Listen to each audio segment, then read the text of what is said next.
Before Uruk, before Eridu, before the script of cuneiform pressed its first wedge into wet clay, before the earliest myth remembered the earliest god, there was a time so old, so distant, and so deeply buried beneath the sediments of forgotten eras that modern history simply calls it prehistory, a vague, shadowed territory beyond the reach of dates, kings, and empires, a land without names, a land without archives, a land where human memory dissolves into darkness. But what if that darkness is not empty? What if someone lived there? Not as scattered tribes roaming a barren world, but as a civilization, a people, a culture with structure, order, purpose, and vision. Today, we travel not to the beginning of civilization, but to what came before civilization, to a world older than 7,000 BC, older than Göbekli Tepe, older than Çatalhöyük, older than the pyramids, older than Sumer itself. We travel to the age of the first builders of Earth, a society erased not by conquest, but by time itself. A society whose fingerprints remain etched into stone, aligned with stars, encoded in myth, and scattered across the world like distant echoes of a forgotten voice. This story begins at the limits of our knowledge, at the edges where archaeology falters, where myth takes over, and where mystery becomes the only reliable narrator left standing. For decades, historians clung to one idea with almost religious certainty. Sumer was the first civilization. Sumer, the land of temples, ziggurats, kings, mathematics, writing, astronomy, and law. The first city builders, the first scribes, the first to lift humanity from the dust of nomadic struggle into the order of structured society. But then something changed. Stone pillars began to rise from the desolate plains of southeastern Turkey, pillars carved with animals, symbols, maps of the sky, and geometry that should not exist in 12,000 BC. Archaeologists uncovered cities older than agriculture, towers older than pyramids, star alignments older than writing, artifacts older than the idea of civilization itself. Discoveries began stacking on top of each other like a rising tide, washing away the old phrase, Sumer was the first, and replacing it with a far more unsettling question. If Sumer wasn't the first civilization, then who was? To approach that answer, we must go back to a moment long before the first tablet of writing, long before the first city walls, long before the first myth was ever spoken. We must return to the end of the last ice age, when glaciers still clung to the northern continents and the world was reshaped by floods, quakes, and cosmic upheavals, when humanity was not yet divided into nations, tribes, languages, and empires. This was the time of the first builders.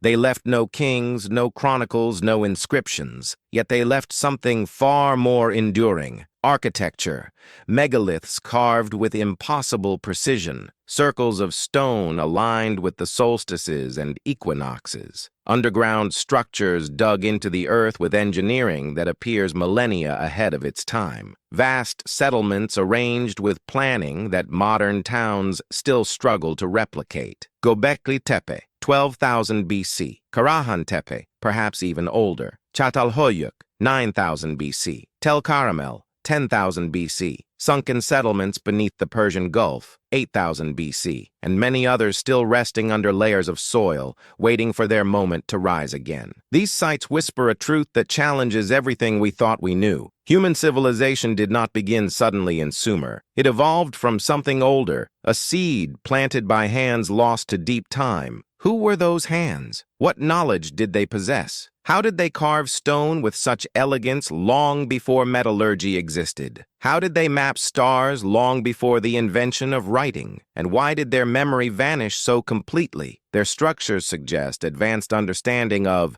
astronomy, geometry, stone engineering, urban planning, symbolism, and possibly even cosmology, not the random achievements of scattered hunter-gatherers, but the systematic work of a coherent society. But if such a civilization existed, where are their stories? Where are their legends? Where are their gods? Perhaps they survive, fragmented, distorted, repurposed, in the myths of later cultures. Perhaps the earliest gods remembered by Sumer, Egypt, and Greece were not divine beings, but human memories. Memories of a time before the world fell silent. Memories of the first builders. And so we begin our journey at the threshold of the unknown, before the flood myths, before the rise of cities, before the age of kings, before Sumer took its first breath, a time when a forgotten civilization carved its knowledge into stone and entrusted the rest to the stars. But what came next would change everything, and so it did. Because as the 20th century came to a close,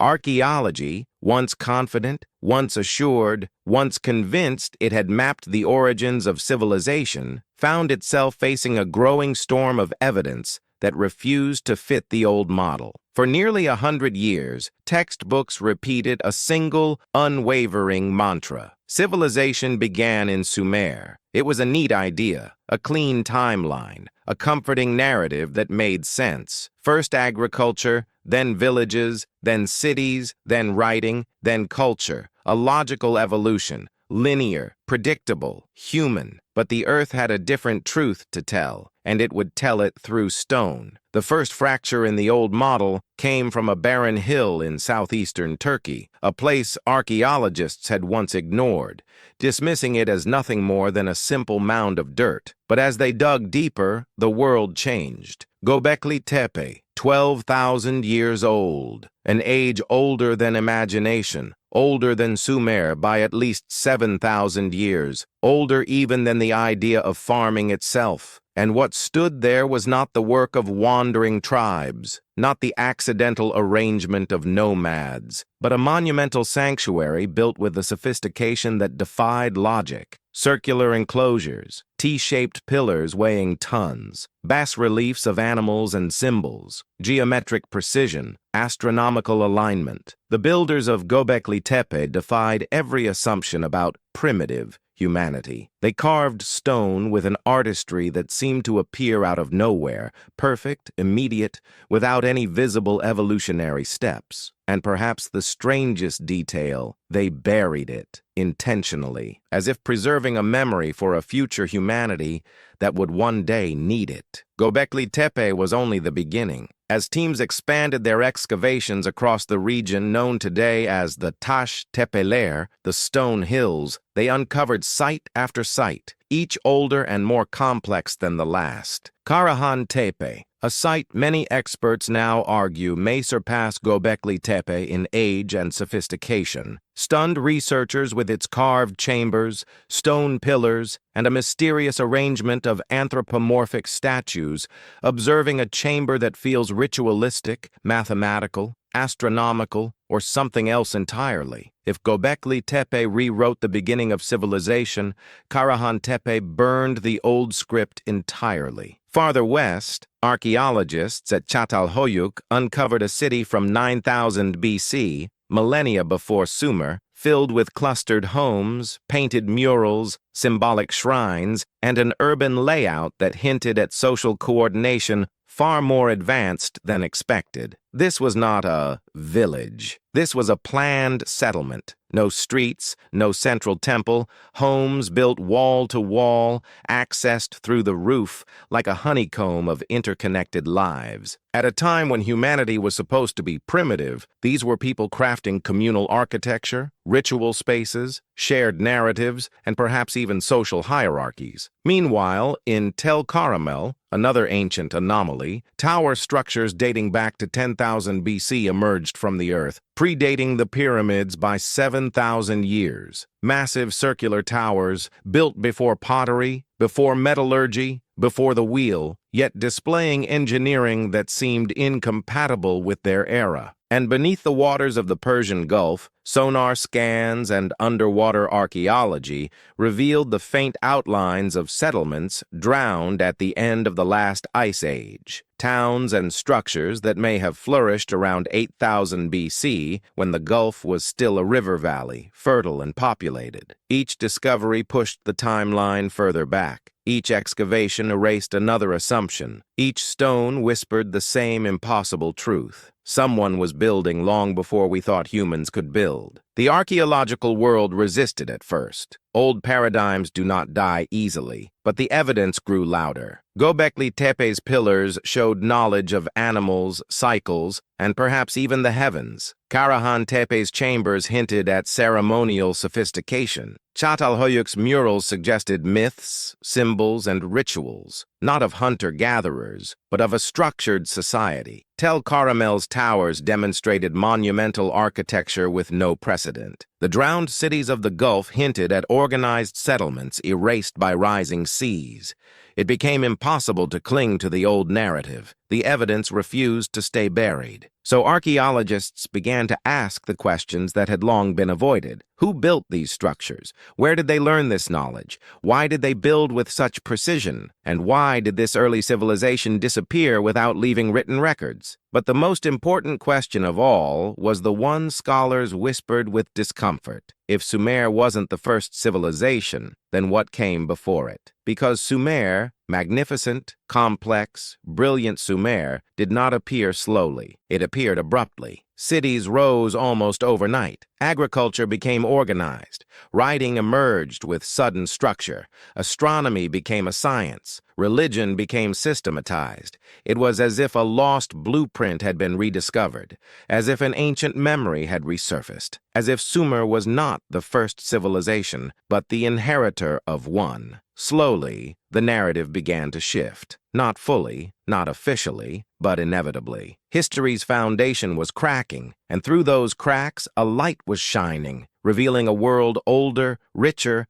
and more complex than we ever imagined. A world in which humanity did not rise linearly, but cyclically. A world where a forgotten civilization shaped the dawn of history, only to be erased by forces we struggle to understand. And yet, the stones remain, silent, patient, waiting, because the next question, one far more haunting, was this: if these first builders existed, who were they, and what kind of world did they create? But the answer, hidden beneath layers of earth and time, was even more astonishing than the question. Because as we look deeper into the ruins of the past, we begin to realize that the first builders may not have been primitive at all. They may have been something else entirely, something we are only just beginning to understand. And what came next would reveal the first glimpse of the people who lived before kings, before gods, before writing, before history, the first builders. But the answer, hidden beneath layers of earth and time, was even more astonishing than the question. Because once archaeologists accepted that something existed before Sumer, the next step became inevitable. They had to confront the mystery of who these ancient people were. And what they found, or rather, what they did not find, became the greatest enigma of all. No names, no kings, no myths, no symbols tied to any known language, no lineage preserved through oral tradition, no genetic trail linking them to later empires in any simple, direct way. The first builders left behind only their structures, silent, immovable witnesses of a forgotten age.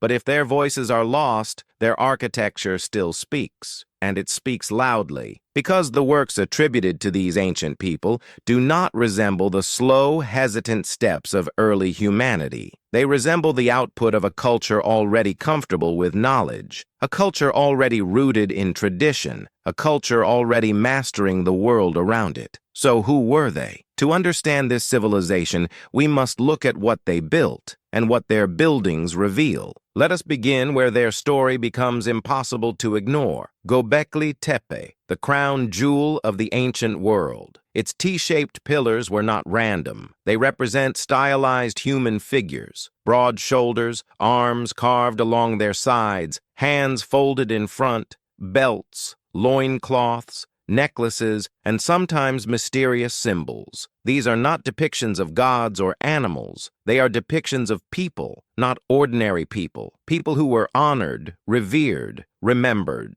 People who appeared to possess knowledge that placed them above the rest. The enclosure D pillars, monolithic, imposing, arranged in a precise circle, face inward toward two central pillars. These two central giants are not figurative guardians. They are the masters of the enclosure, leaders, elders, astronomers, ritual specialists, something more. Whoever they were, they commanded respect enough for ancient humans to carve their likeness into stone 7,000 years before the first city. Next, the symbols. Across multiple enclosures, the same symbols appear repeatedly. Circles, H's, horizontal lines, V-shapes, hands, belts, stags, snakes, birds, foxes, and a sequence of animal groupings that seem to represent sky constellations, seasonal cycles, or mythic narratives. There is nothing chaotic about these symbols. They are part of a visual language that must have existed long before these stones were carved. But Göbekli Tepe is not the only site that reveals intelligence where none was expected. At Karahan Tepe, carved human heads, hundreds of them,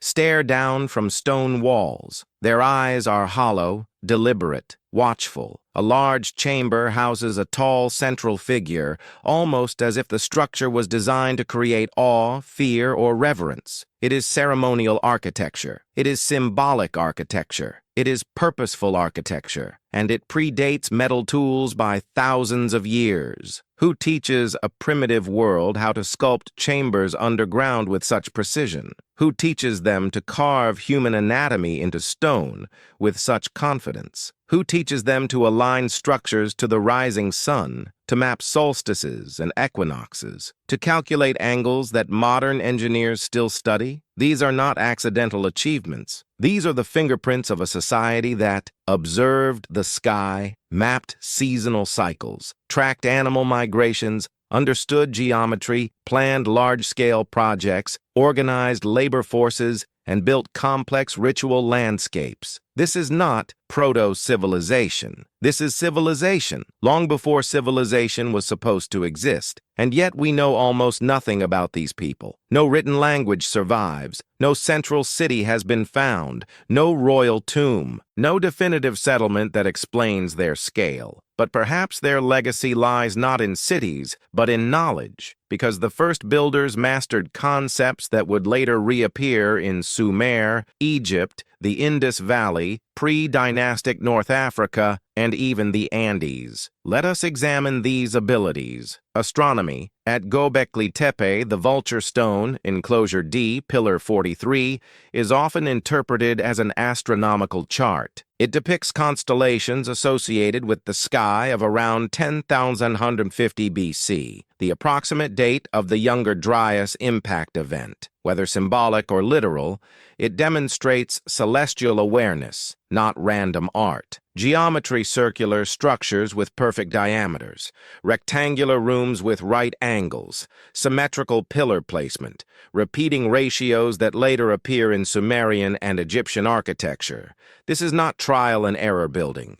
This is geometric literacy, stone engineering. Some pillars weigh 10 to 20 tons. They were carved from bedrock, lifted, transported, and erected without wheels, metal tools, or domesticated beasts of burden. But they did it anyway. Urban planning, Çatalhöyük, shows organized clustering, shared community space, and ritual integration. Even without streets, the settlement functions like a single living organism, interconnected, harmonious, intentionally designed. This is planning, vision, architecture. But perhaps the most compelling clue is the repetition of symbols. The H-shaped symbol appears not only in Göbekli Tepe, but in later sites across the Near East. The fox, often associated with cunning and liminality, appears again and again. The bird, especially the vulture, appears everywhere, perhaps linked to death, rebirth, or the sky. These symbols feel like the remnants of a mythological system, one that predated all others, a system that may have inspired the later narratives of Sumer, Egypt, and Greece. because when the Sumerians finally emerged thousands of years later, they spoke of beings who came before them, the Apkallu, 7 sages who brought knowledge after a great flood. Oannes, a being who rose from the sea to teach writing and mathematics. Enki, the god of deep wisdom, measurement, architecture, and cosmic order. Myth? Yes. But perhaps myth built on older memories, echoes of real individuals whose knowledge seemed divine to later generations. It becomes increasingly clear that the first builders were not isolated tribes stumbling toward progress. They were a society, interconnected, shared, networked across regions, carrying a unified symbolic vocabulary and a consistent architectural philosophy. They were something we cannot categorize easily, not yet agricultural, yet capable of building, not yet urban, yet capable of organizing, not yet literate, yet capable of codifying ideas into symbols. They were the bridge between a vanished world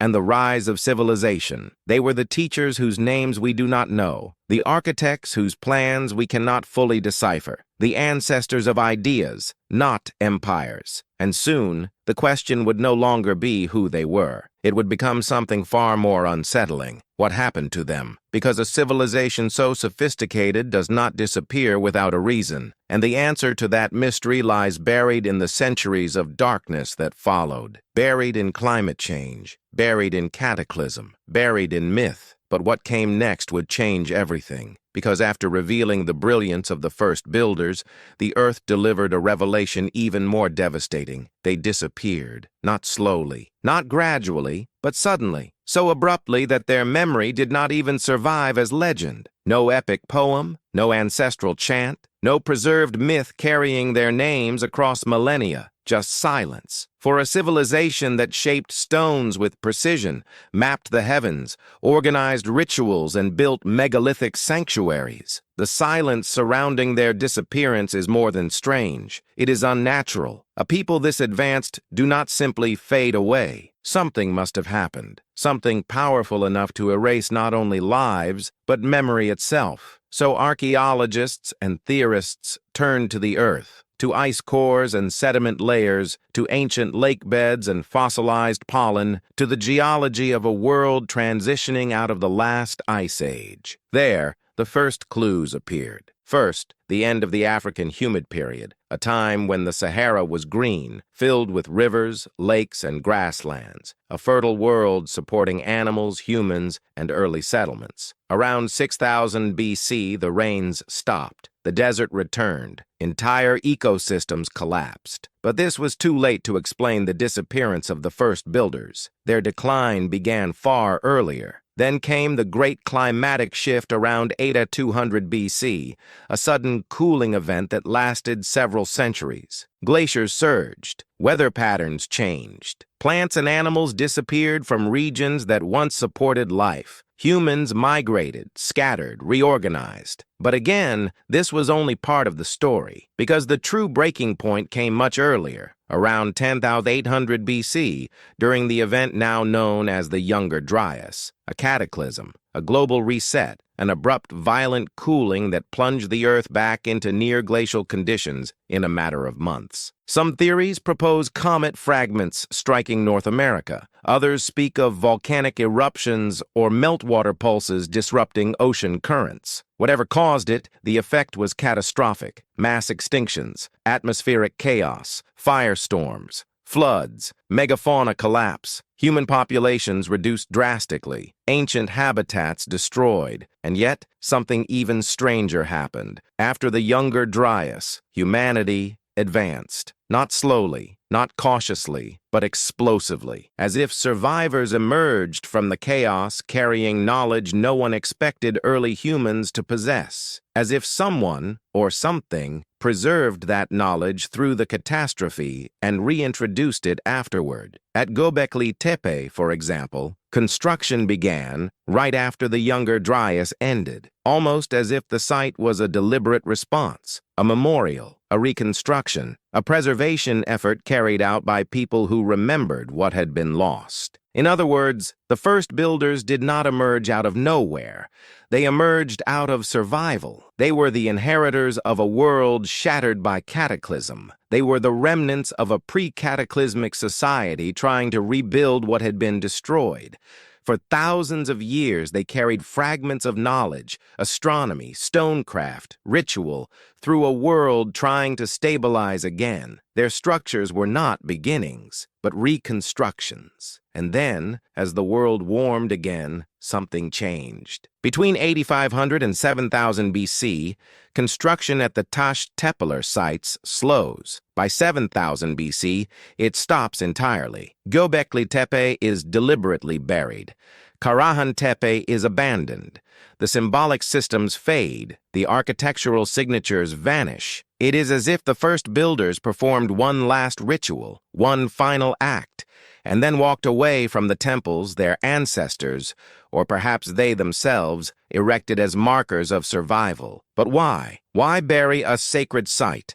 Why abandon knowledge? Why disappear? Three theories dominate, each compelling, each incomplete. Theory 1, environmental collapse. The Fertile Crescent was transforming. Forests turned to grasslands. Game patterns shifted. Populations moved toward newly fertile river valleys. In this model, the first builders did not vanish. They simply dispersed. Their temples, once vital to their survival myths, lost meaning in a changing world. But dispersion does not explain the intentional burial of Göbekli Tepe. Theory 2, cultural absorption. As new populations expanded into the region, the first builders may have integrated with them. Their identity dissolved. Their customs blended into emerging cultures. They became the ancestral layer of humanity, the contributors to memory, not the keepers of it. In this model, their descendants became the farmers, the settlers, the future Sumerians. Yet this theory ignores the suddenness of their disappearance. Theory 3, post-cataclysm reset.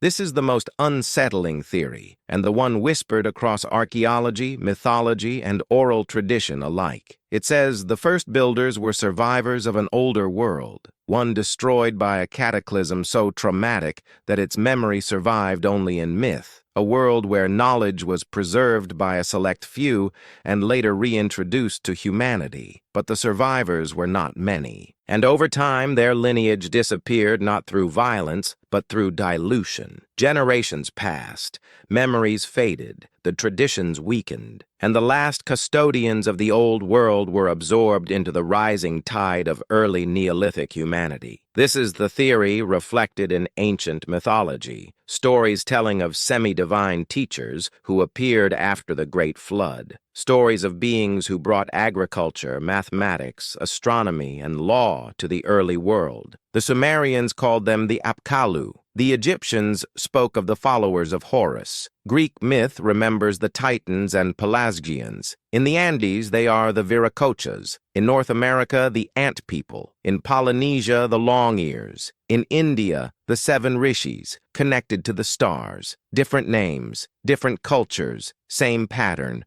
A memory of a world destroyed, a memory of survivors who taught, a memory of knowledge that seemed impossibly ancient. The first builders fit this pattern perfectly. A sophisticated culture, emerging after catastrophe, disappearing before the rise of agriculture-driven cities, leaving behind stone maps and symbolic systems instead of chronicles. But the question remains, why bury Göbekli Tepe? Why hide their greatest achievement? One theory suggests reverence, that the site was sealed as a sacred archive for future generations. Another suggests fear, that the memory of the cataclysm was so strong, they buried the place that reminded them of it. Or perhaps they buried it because they knew the world was changing, and that their time had ended. Whatever the reason, their disappearance created a void, a silence, a gap in human memory so deep that later civilizations could only fill it with myth. And from that silence, from that forgotten space between memory and myth, Sumer emerged. But Sumer did not rise alone. It rose with help, with guidance, with knowledge that did not belong entirely to it. The first builders vanished, but their legacy would rise again. And what came next would reshape the world. Because when the first builders vanished into the quiet fog of forgotten ages,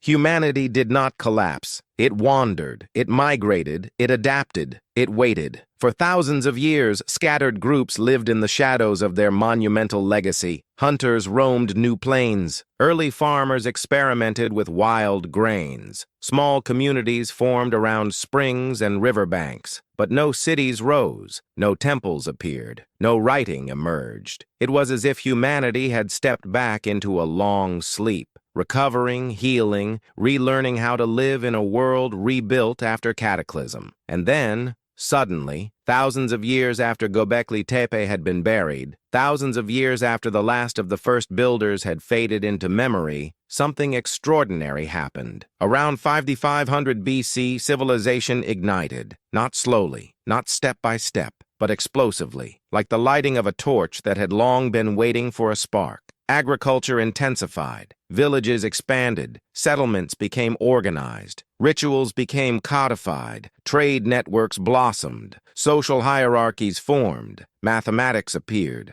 astronomy advanced, and writing, humanity's first written system, materialized almost fully formed. This sudden surge did not resemble the hesitant birth of a new civilization. It resembled the revival of an older one, a return of knowledge, a return of memory, a return of something ancient. And it happened in a very specific place, southern Mesopotamia, the land the Sumerians would later call Sumer, a land of marshes, reeds, migrating rivers, fertile silt, and endless horizons, a place where the water met the sky, a place that would give birth to cities, Eridu, Uruk, Ur, Lagash, Kish, cities that seemed to rise not gradually but suddenly, like a blueprint rediscovered. To understand this transformation, we must look at Eridu, the first city of Sumer, not metaphorically the first, literally the first, archaeologically, mythologically, culturally. Eridu is the origin point. The Sumerians themselves said so. In their oldest tablets, they wrote, "Kingship descended from heaven at Eridu. The first temple, the first priests, the first rituals, everything began there." But Eridu was not just a city. It was a school, a sanctuary, a relay point between an ancient knowledge and a new world. Because when Sumer emerged, it did not rise in ignorance. It rose under guidance. Guidance from beings the Sumerians called the Apkallu, 7 sages who appeared at the dawn of civilization. They came from the waters.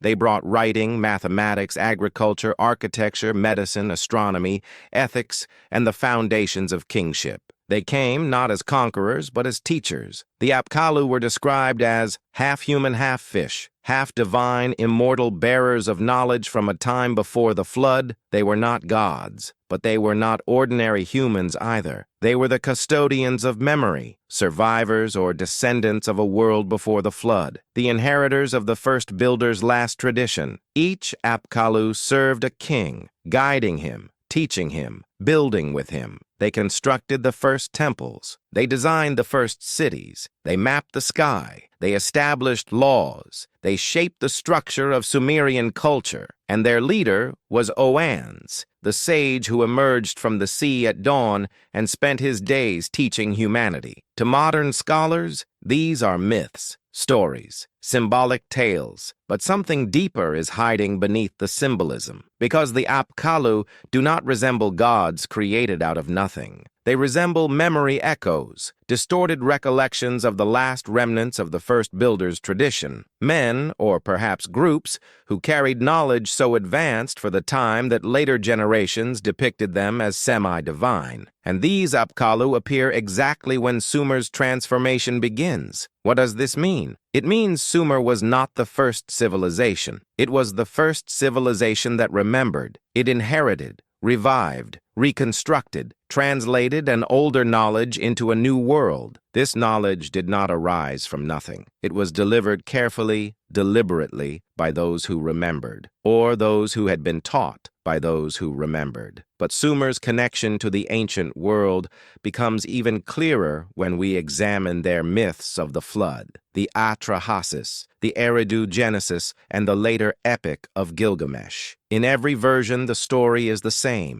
a great flood, humanity nearly wiped out, one survivor who preserves knowledge, and a new world that begins after the waters recede. This is not a unique Sumerian myth. It appears in more than 500 cultures around the world: Mesopotamian, Egyptian, Greek, Hindu, Native American, Polynesian, Chinese, Mayan. Every culture remembers a flood. Every culture remembers a destruction. Every culture remembers survivors who rebuild. And in Mesopotamia, those survivors become the Apkallu, teachers of knowledge, bearers of memory, messengers from the world before. Some researchers argue that the description of Oannes, half human, half fish, is symbolic, not literal. They say the imagery connects to coastlines, floods, maritime travel, or the memory of people arriving by boat, survivors emerging from the sea that covered the world. If the first builders lived during the Ice Age, when sea levels were 400 feet lower,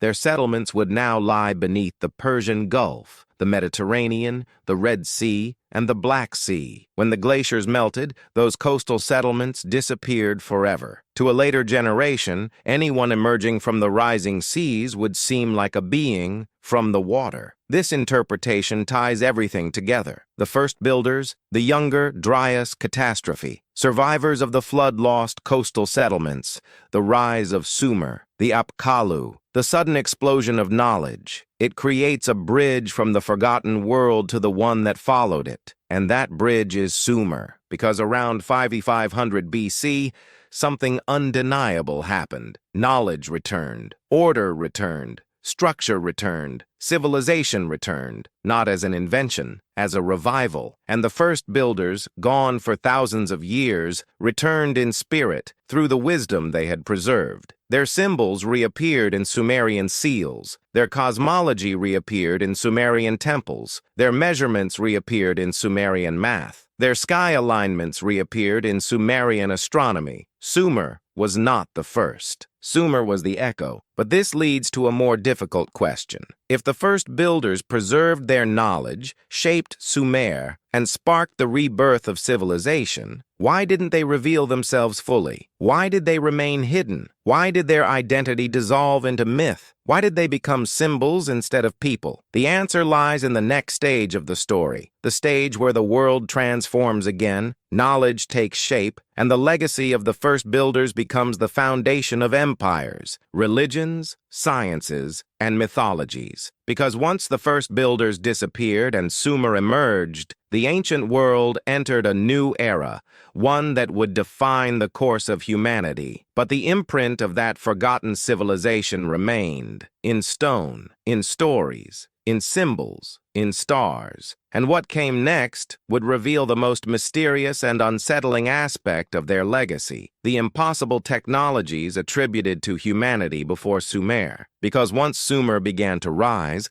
archaeologists expected a clear, understandable progression: simple tools leading to advanced tools, small shrines leading to large temples, casual observations leading to formal astronomy. But that isn't what the evidence shows. Instead, the deeper we look into the ancient past, the more we find impossibilities, technologies and techniques that should not exist in the millennia before Sumer. Knowledge that arrives fully formed, skills that appear without evolution, architectural mastery that emerges in an age where metallurgy barely existed. The world before Sumer was not primitive. It was paradoxical, sophisticated in ways we cannot yet explain. And the farther back we travel, the more unsettling the discoveries become. The megalithic paradox. Let us begin with stone, not simple stone tools, but megaliths, pillars, monoliths, slabs, blocks, and the knowledge required to carve, transport, and align them. Göbekli Tepe's pillars weigh up to 20 tons each. They were carved from bedrock using stone tools. No metal chisels, no bronze, no copper, and, most importantly, no wheels. Yet the cuts are clean, the surfaces are smooth, the pillars are symmetrical, and many stand perfectly vertical. This means planning, geometry, leverage, load distribution, stone knowledge, labor management, architectural foresight. This is not the work of simple hunter-gatherers. This is engineering.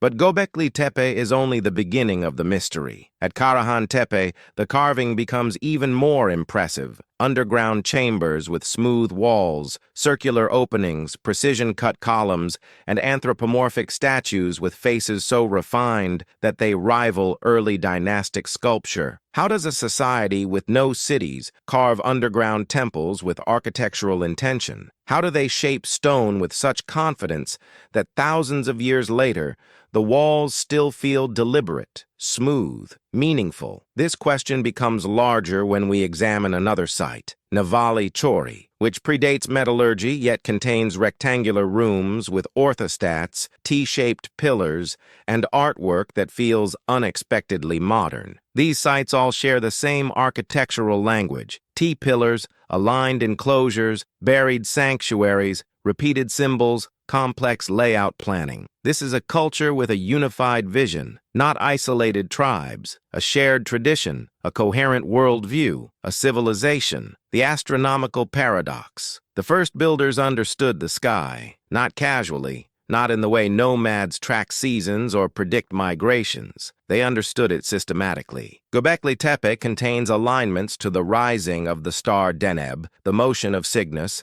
and possibly the precessional cycle of Earth, something mainstream science says was not calculated until the time of the ancient Greeks, thousands of years later. Yet, here it is, 12,000 years old, written in stone. The famous vulture stone, Pillar 43, appears, according to multiple researchers, to depict a celestial map marking the beginning of the Younger Dryas catastrophe around 10,150 BC. If this interpretation is correct, the first builders not only studied the stars, they recorded cosmic events. They encoded time. They preserved memory through constellations. This is not the sky-watching of shepherds. This is astronomy, deep, intentional, advanced. And it raises a staggering question. How did a supposedly pre-civilized society track the heavens with such precision? The geometric paradox. At sites across the ancient world, we see perfect circles, aligned sightlines,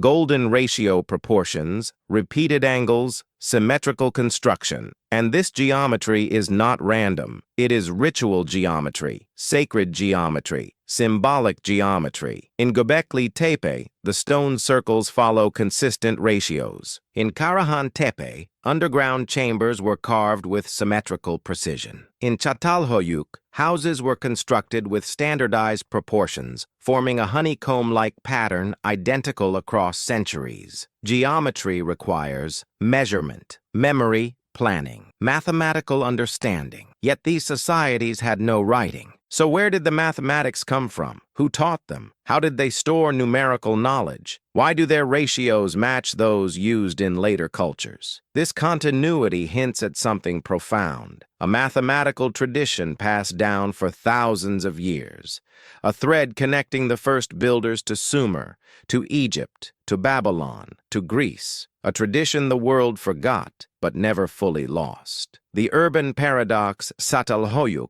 9,000 BC, should not exist. According to old models, cities emerged after agriculture matured. Yet Çatalhöyük was a city before agriculture was fully established. Thousands of people lived there. Homes were densely packed. No streets existed. People walked across rooftops. Every home had its own shrine.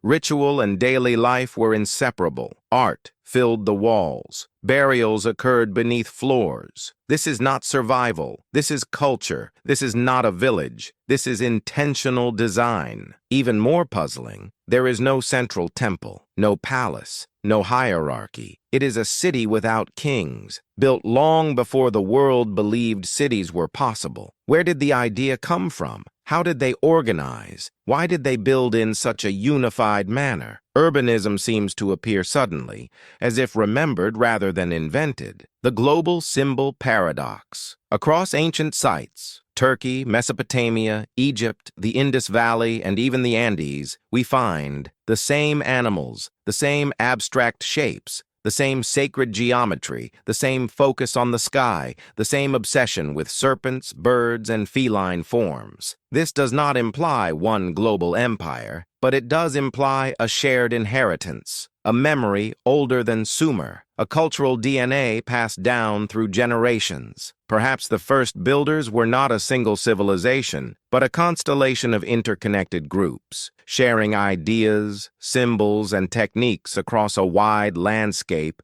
reshaped by the Ice Age. A tradition larger than any empire that came after, a tradition strong enough to leave echoes across continents. The tool paradox. This is one of the greatest mysteries of all. The cuts at many pre-Sumerian sites are smooth, consistent, parallel. Repeatable, deliberate stone tools can achieve this, slowly, laboriously, but the scale and quantity found across these sites suggest either an enormous labor force or a technique we still do not fully understand. Even more perplexing, some stones contain cup marks, drill-like points, and grooves that resemble experimental stages of techniques that would not fully exist until the Bronze Age. It is as though they were practicing, experimenting, preserving techniques, or reviving ones they had inherited. The technological evidence tells a strange story. Humanity did not begin from zero. Humanity restarted.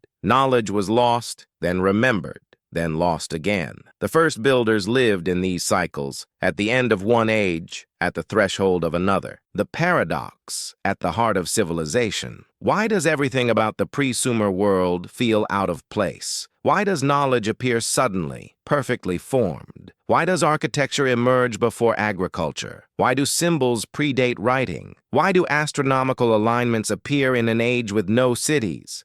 Why does geometry exist before numbers? Why do ritual structures appear before temples? Why do we see coherence without written tradition? Because the first builders inherited something. They were not the beginning. They were the survivors of something older, something the world forgot, something the world buried, something erased by cataclysm, then preserved through stone, and finally reborn in Sumer. But to understand the full story, we must explore what happened next, how the knowledge of the first builders became the foundation of the great civilizations that followed. Because the next phase of the narrative reveals the truth behind their disappearance. They did not simply vanish, they transformed. They became the ancestors of the ancient world. Egypt, Sumer, the Indus, the Andes, each carrying a spark of the forgotten age. And the next chapter explains exactly how this transformation unfolded. They did not simply vanish, they transformed. Those words carry the weight of a truth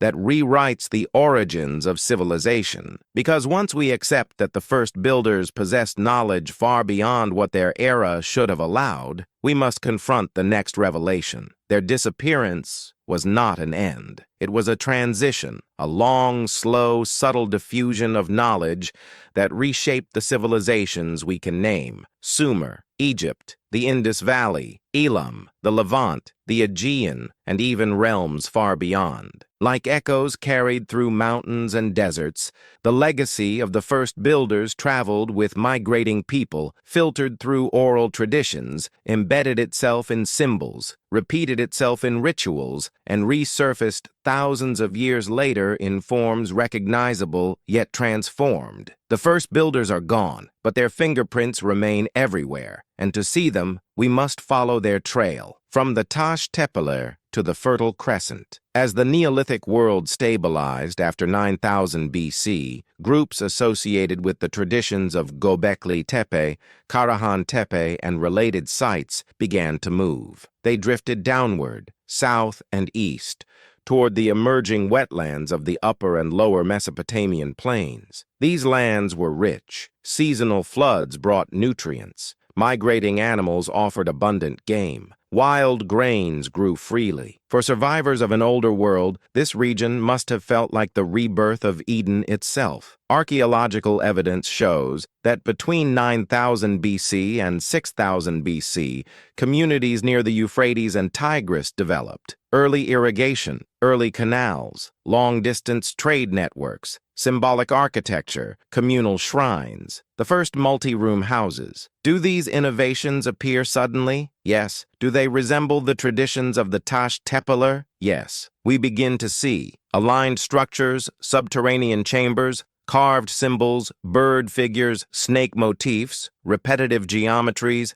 ancestor veneration. The language may differ, the materials may change, but the spirit remains the same. This is the quiet shadow of the first builders. No longer monumental, but still influential, not as architects of stone sanctuaries, but as carriers of memory into the cradle of cities, the Mesopotamian emergence. By 6500 BC, the Ubaid culture appears in southern Mesopotamia. No one knows where they came from. They appear suddenly, fully formed, with large communal buildings, temples built on artificial mounds, mass-produced pottery, standard tools, early irrigation systems, long-distance trade, social hierarchy. It is a leap so coordinated, so sudden, that it has long puzzled historians. But the deeper mystery lies in their symbolism. Because in Ubaid art, a strange figure emerges, elongated faces, large eyes, serpentine features, bird-like postures,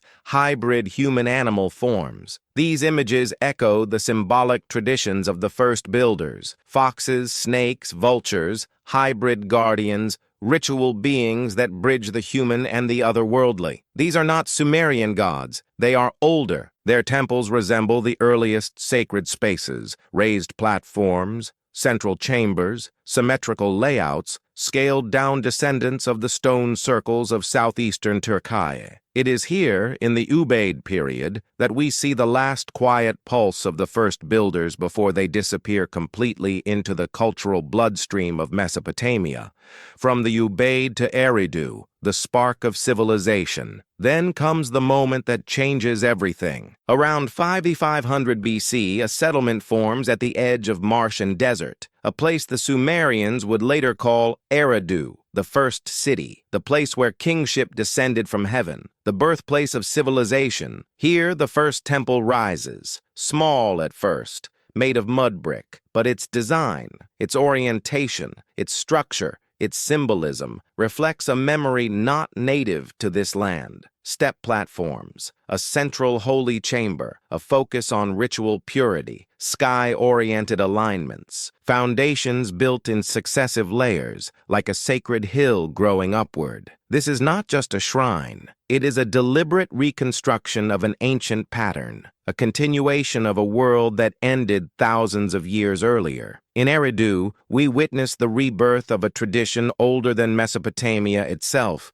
and with that rebirth comes the arrival of the Apkallu, the seven sages, echoes of ancient teachers. In Sumerian tradition, the Apkallu are not mythic gods. They are culture bringers, civilization architects. They teach agriculture, canal building, mathematics, astronomy, medicine, law, writing, temple construction, moral codes. Exactly the fields that emerge in Sumer with sudden completeness. The Apkallu are described as semi-divine, from before the flood, and masters of knowledge. Their leader, Oannes, rises from the sea each morning, teaches humans all day, and returns to the water each night. What is this if not an encoded memory? A poetic description of people arriving from drowned coastlines, survivors of a flooded world whose ancestral homes now lie beneath the Persian Gulf. The Sumerians did not invent these figures. They inherited them. The Apkallu are the mythologized memory of the first builders.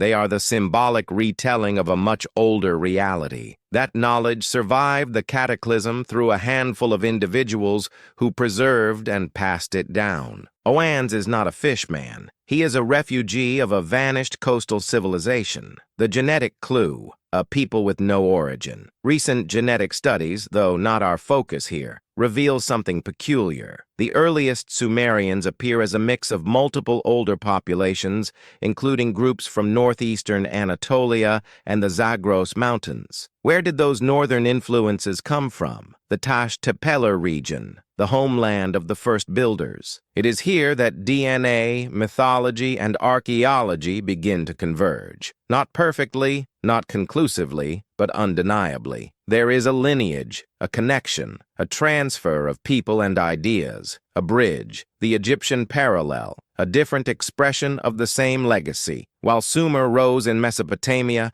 another civilization was preparing its foundation, Egypt. Egypt appears mysteriously cohesive. Unified art, unified religion, unified architecture, unified symbols. But where did this unity come from? Egyptian tradition states that before the dynastic kings, there were the followers of Horus, semi-divine beings who ruled before the first pharaoh, arriving after a great flood. They are described as astronomers, architects, and carriers of ancient wisdom. The same pattern appears in two distant cultures, Sumer's Apkallu, Egypt's followers of Horus, both after the flood, both described as semi-divine, both teaching civilization, both passing down knowledge older than their era. These are not coincidences. They are reflections of the same lost source. The Indus Valley, a third echo. The Indus civilization, Harappa and Mohenjo-Daro, also appears suddenly. Advanced urban planning, sophisticated drainage, aligned streets, standardized measurements, symbolic seals. These features do not evolve slowly over millennia. They appear in their earliest layers. Sound familiar? It should. Because the same pattern exists in Mesopotamia, in Egypt, and in every region touched by the first builder's legacy. A world rebuilt by memory. The Andes, a fourth echo. Across the ocean, far removed from the Near East, another tradition speaks of ancient teachers, the Viracochas, bearded sages who arrived after a global cataclysm, bringing knowledge of agriculture, astronomy, architecture, and law. Another echo, another reflection of the forgotten world, another cultural memory surviving in fragmented myth, a tradition, not an empire. Here lies the truth most forget. The first builders were not a single empire. They were not unified by rulers or armies. They were unified by meaning, by symbols, by stories, by sky-watching, by knowledge passed across generations, by memory preserved through ritual and stone. A tradition, not political, but cultural, spread across continents by survivors of the last great cataclysm.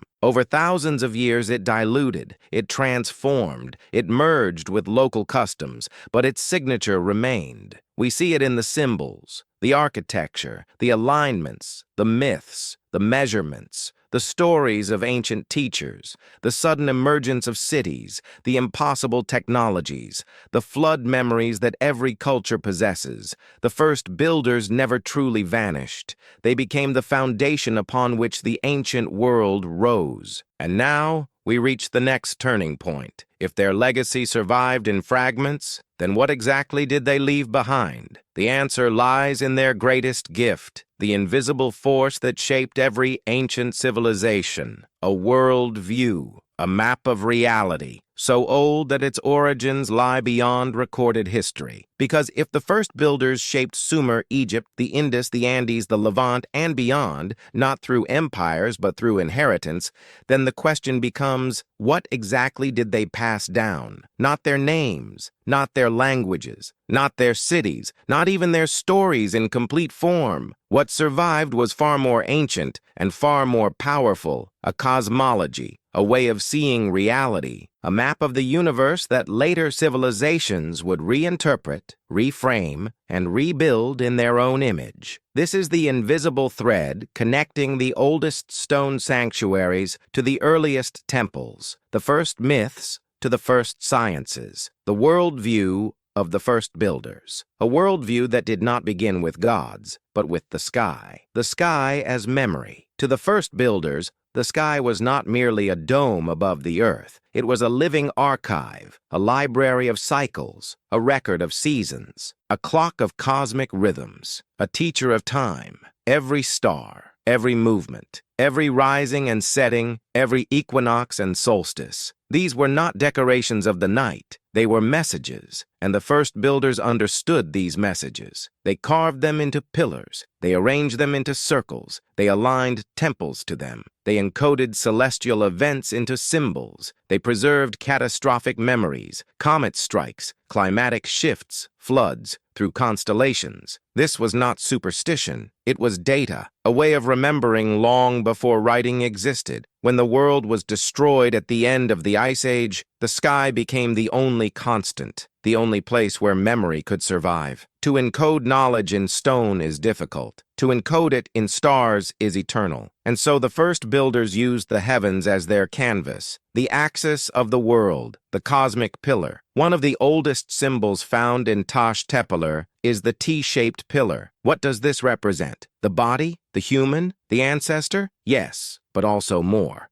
The T-pillar represents the axis mundi, the world axis, the cosmic column, the connection between earth and sky. This symbol reappears across cultures: the Djed pillar of Egypt, the world tree of the Norse, the Cheba of the Maya, the Irminsul of ancient Germany, the pillar of Zeus, the sacred tree of Mesopotamia, all descendants of a primordial idea. The universe has a spine, a vertical structure, a link between realms. This concept is too widespread, too consistent, too ancient to be coincidence. It is the memory of the first builders' cosmology, preserved, reinterpreted, expanded, but never forgotten. The sacred animals, messengers of the sky around Göbekli Tepe and Karahan Tepe, the carved animals are not random wildlife. They are symbolic beings representing seasonal cycles, star groups, constellations, and spiritual principles. The vulture, death, rebirth, and the celestial realm; the fox, the cunning messenger, the liminal figure; the snake, transformation, earth energy, cosmic descent; the boar, strength, dawn, the winter solstice; the crane, migration, timing, long distances; the bull, fertility, spring; the equinox, the bird, the soul in flight, the connection to heaven. These symbols reappear in later civilizations. Egyptian Horus, the falcon; Sumerian Anzu, the lion-headed eagle; Indus Valley unicorn, and bull seals Anatolian Hittite serpent gods;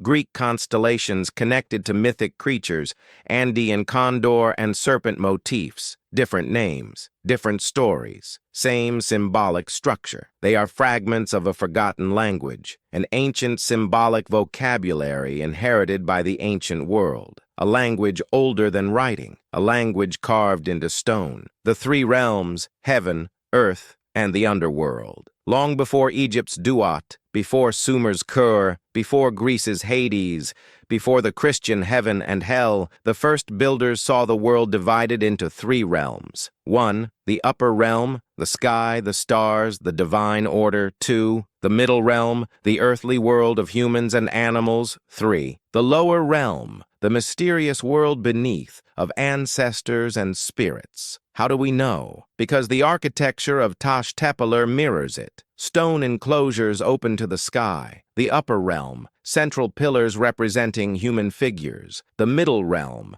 buried chambers and subterranean rooms. The lower realm. This triadic cosmology is the blueprint of later mythologies. Sumer, Anu, Enlil, Enki, Egypt; sky, Nut, earth; Geb, underworld; Osiris, Indus Valley, celestial beings, terrestrial beings; underworld serpents; Norse, Asgard, Midgard; Hell Maya, the heavens; the world tree, Xibalba; Christianity, heaven, earth, hell, all echo the first builders' threefold universe. Not because cultures copied each other, but because they all inherited a piece of a cosmology that existed before them. The sacred center, the navel of the world. Every ancient civilization pointed to one place as the center, the origin of creation. Sumer had Eridu. Egypt had Heliopolis.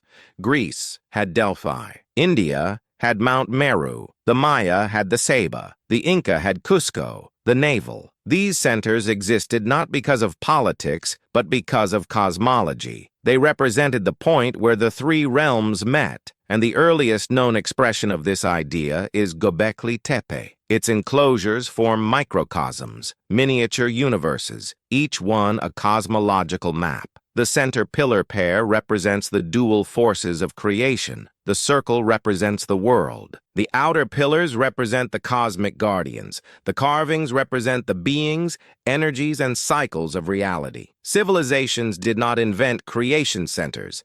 They inherited the idea from the first builders. The calendar of eternity. Ancient temples were not just places of worship. They were calendars, alignments to solstices, alignments to equinoxes, tracking of the moon, tracking of Venus, marking the precessional cycle, the slow wobble of Earth's axis. Modern science claims precession was discovered by Hipparchus around 150 BC, but evidence from Göbekli Tepe suggests the first builders understood it 12,000 years earlier. Why does this matter? Because precession is slow. It takes 26,000 years to complete. You cannot accidentally notice it. You need long-term observation, generational knowledge transfer, systematic sky watching, a cultural memory that spans centuries. This is not the behavior of wandering tribes. This is the behavior of a scientific tradition, a tradition that survived the cataclysm, a tradition that resurfaced in Sumer and Egypt. The myth of the great teachers. In Sumer, they are the Apkallu. In Egypt, the Shemsuhor. In India, the seven rishis. In Greece, the Titans. In the Andes, the Viracochas. In Polynesia, Tangaroa's navigators. In native North America, the ant people. Every culture remembers a time of darkness, a flood or cataclysm, survivors who taught humanity, a rebirth of civilization. These stories are not inventions. They are memories, mythicized but rooted in truth. They describe the final generation of the first builders,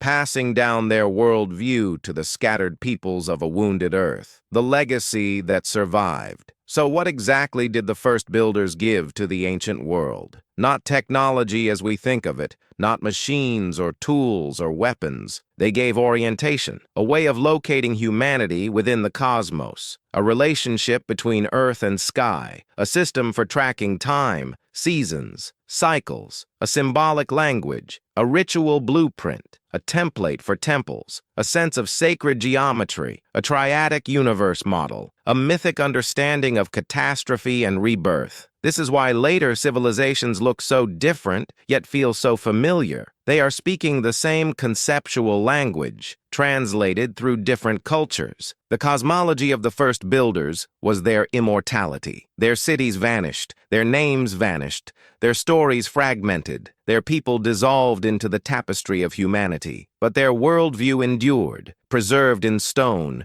reflected in myth, reborn in Sumer, reimagined in Egypt, reinterpreted in India, reshaped in Greece, remembered in the Andes. The first builders may be forgotten, but their cosmology became the skeleton of ancient civilization, and now we face the next chapter of their legacy. If their ideas survived, where can we find direct evidence of their presence across continents? The answer lies in a pattern of symbols, structures, and alignments scattered across the world, echoes of a forgotten brotherhood of builders. And what comes next will reveal that pattern. Because once we understand the cosmology of the first builders, once we recognize their worldview encoded in stone, myth, and orientation, another realization emerges. Their influence was not local, it was global, not in the sense of a single worldwide empire, as some may imagine, but in the sense of a shared inheritance, a conceptual lineage passed through migrations,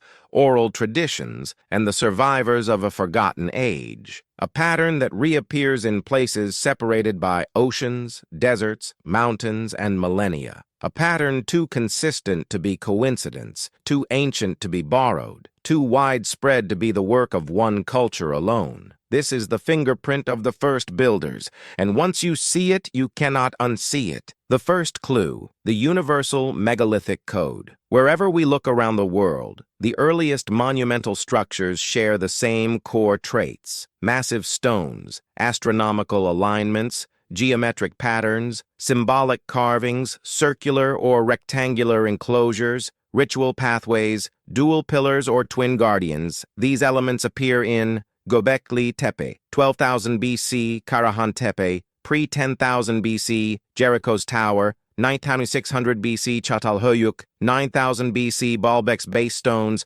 7,000, 5,000 BC, Newgrange, 3,200 BC. Stonehenge, 3,100 BC, Malta's temples, 3,600 BC, Nabta Playa, 6,000 BC, Ethiopia's megaliths, 4,000 plus BC. Peru's Andean sites, variable but deeply ancient Easter Islands megalithic platforms, unknown origins, Indus Valley ritual structures, 3,300 BC. All of them share a single unifying trait. Their origins are older than their surrounding cultures, as if the first monumental structures in every region appear not at the end of a cultural evolution, but at the beginning. Like memories resurfacing, like traditions reborn. This is the first builder's signature. The second clue, the shared symbols. Across continents, we find the same symbols: the H shape, the double-headed eagle, crossed arms, snakes, vultures, birdmen, solar discs, crescent moons, twin guardians, spirals,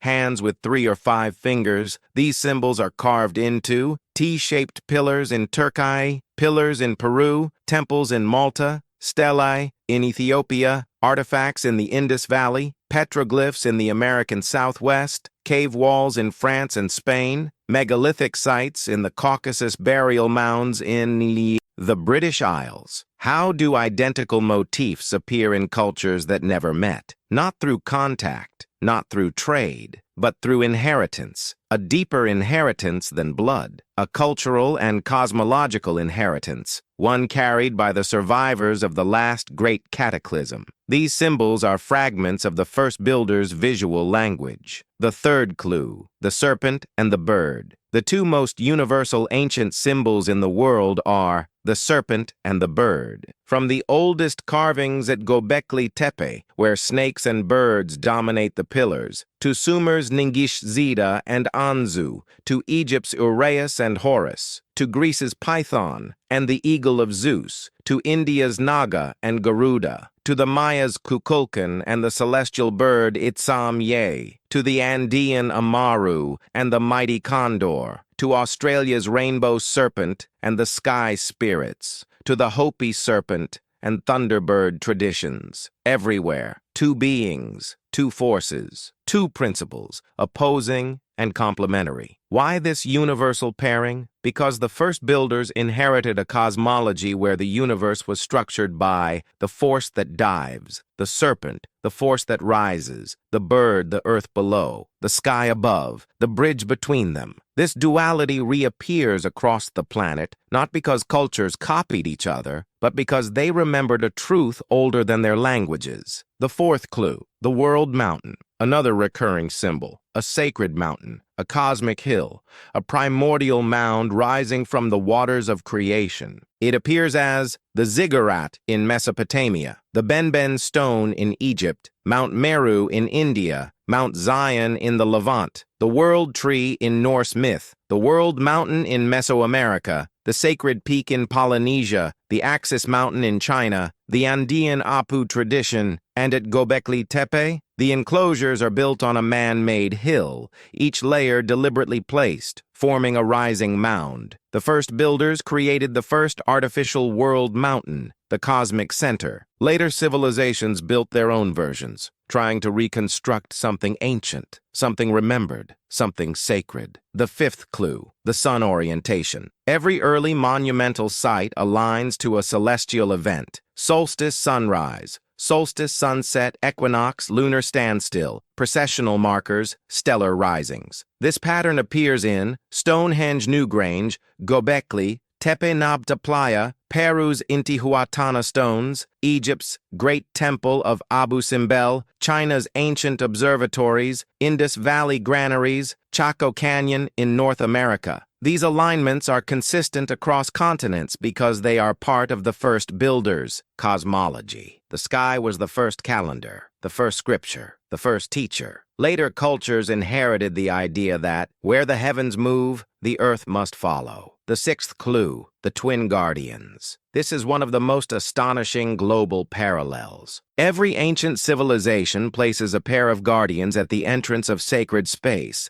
Göbekli Tepe, dual central pillars, Sumer, twin Apkallu figures, Egypt, twin sphinxes and twin obelisks, Greece, the Dioscuri Rome, the twin Penates India, Dvarapala Gate Guardians China, Fu Lions Japan, the Ayun Kamainu Norse lore, the twin ravens of Odin Mesoamerica, twin feathered serpents. The idea is always the same, two beings guarding the threshold between worlds. Why? Because in the first builder's cosmology, sacred space was the meeting point between the realms. Two guardians protected that passage. Civilizations did not invent this pattern, they inherited it. The seventh clue, the unknown masters of stone. Perhaps the most powerful parallel of all. Every ancient civilization, Sumer, Egypt, the Hittites, the Maya, the Inca, speaks of mysterious predecessors, a lost race, a forgotten people, a group of ancient teachers who built before them. In every region, the myths say, "We did not build the first structures. Those who came before us did."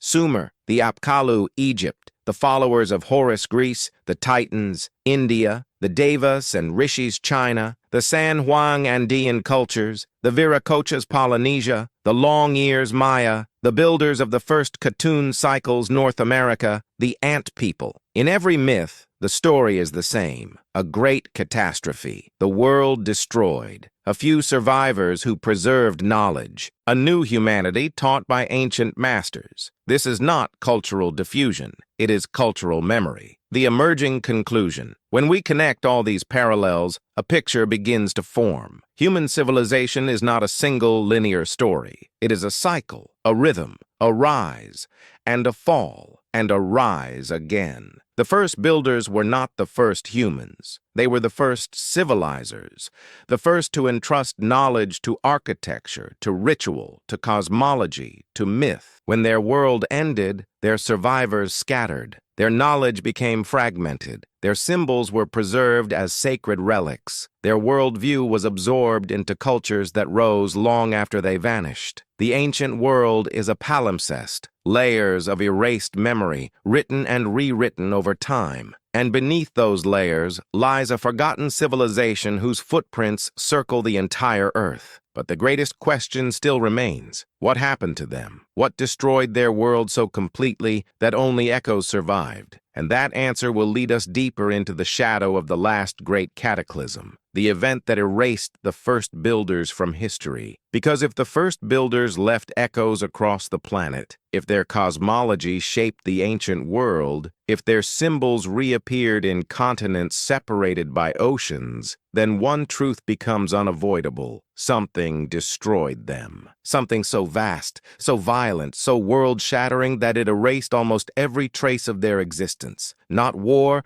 not famine, not slow cultural decline, a reset, a rupture, a planetary wound so deep that its memory survived only in myth. And now we stand on the edge of understanding that event, the great unmaking, the cataclysm that ended the world of the first builders, the evidence of a broken world. Across geology, climatology, archaeology, and myth, the same story appears. Not metaphorical, not symbolic, literal. Around 10,800 to 9,700 BC, the Earth experienced a period of catastrophic upheaval, sudden temperature drop, massive floods, uncontrollable wildfires, extinction of megafauna, collapse of ecosystems, rapid sea level rise, abrupt shifts in human migration. This is the era known as the Younger Dryas. Scientists debate the cause: a comet impact, a fragmented meteor shower, meltwater pulses disrupting ocean currents,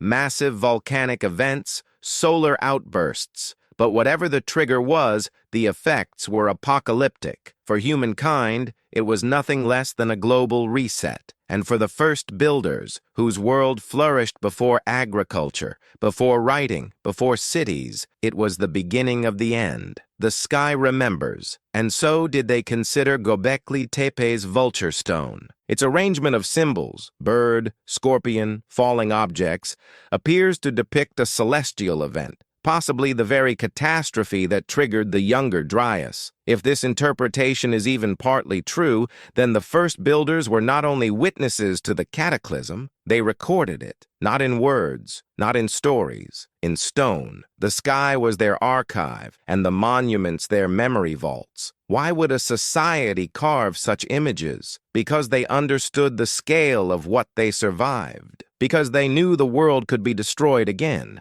Because they wanted future generations to remember. The cataclysm wasn't just an event, it was a fracture line dividing two worlds. The world before, the realm of the first builders, the world after, the beginning of our recorded history. Everything we call ancient comes from the second world, but the first builders belonged to the first. The great meltwater floods. As glaciers collapsed and sea levels rose nearly 400 feet, entire coastlines vanished. Cities and settlements built along Ice Age shorelines, the natural choice for human communities, were swallowed by oceans, buried beneath silt and sediment. Today, those sites lie beneath the Mediterranean, beneath the Persian Gulf, beneath the Red Sea, beneath the Indian Ocean, beneath the coastlines of the Americas, beneath submerged plains stretching from Southeast Asia to Australia. This is why we find symbols, sites, settlements, monuments in the interior regions, the high ground where survivors fled. The first builders' heartland likely lies underwater, unreachable, forgotten, which means the greatest cities of the forgotten world are still lost beneath the sea. And rising waters did not come slowly. They came violently. Imagine being part of a coastal civilization. Cities built along rivers swollen with meltwater, oceans surging inward, storms raging across the landscape. In a single lifetime, entire regions would disappear. Myths call this event the Great Flood, but it wasn't one flood, it was thousands. Generation after generation witnessing the world drown. The fire that preceded the water, before the deluge came fire. Burned layers found across the planet, from North America to Europe to the Middle East, reveal widespread megafires around the onset of the Younger Dryas. Airburst events, comet fragments igniting forests, shock waves heating the atmosphere. Whatever the cause, the result was devastation. Forests turned to ash. Animals disappeared. Food sources declined. Communities starved. Societies fractured. The first builders faced not one catastrophe, but a sequence. Fire, cold, hunger, flood migration. The earth became hostile, and yet, against all odds, remnants of their knowledge survived. The great migrations and the fragmentation of memory. As climates collapsed, the first builders were forced to move, north to south, coasts to highlands, river plains to mountains, dense regions to scattered refuges.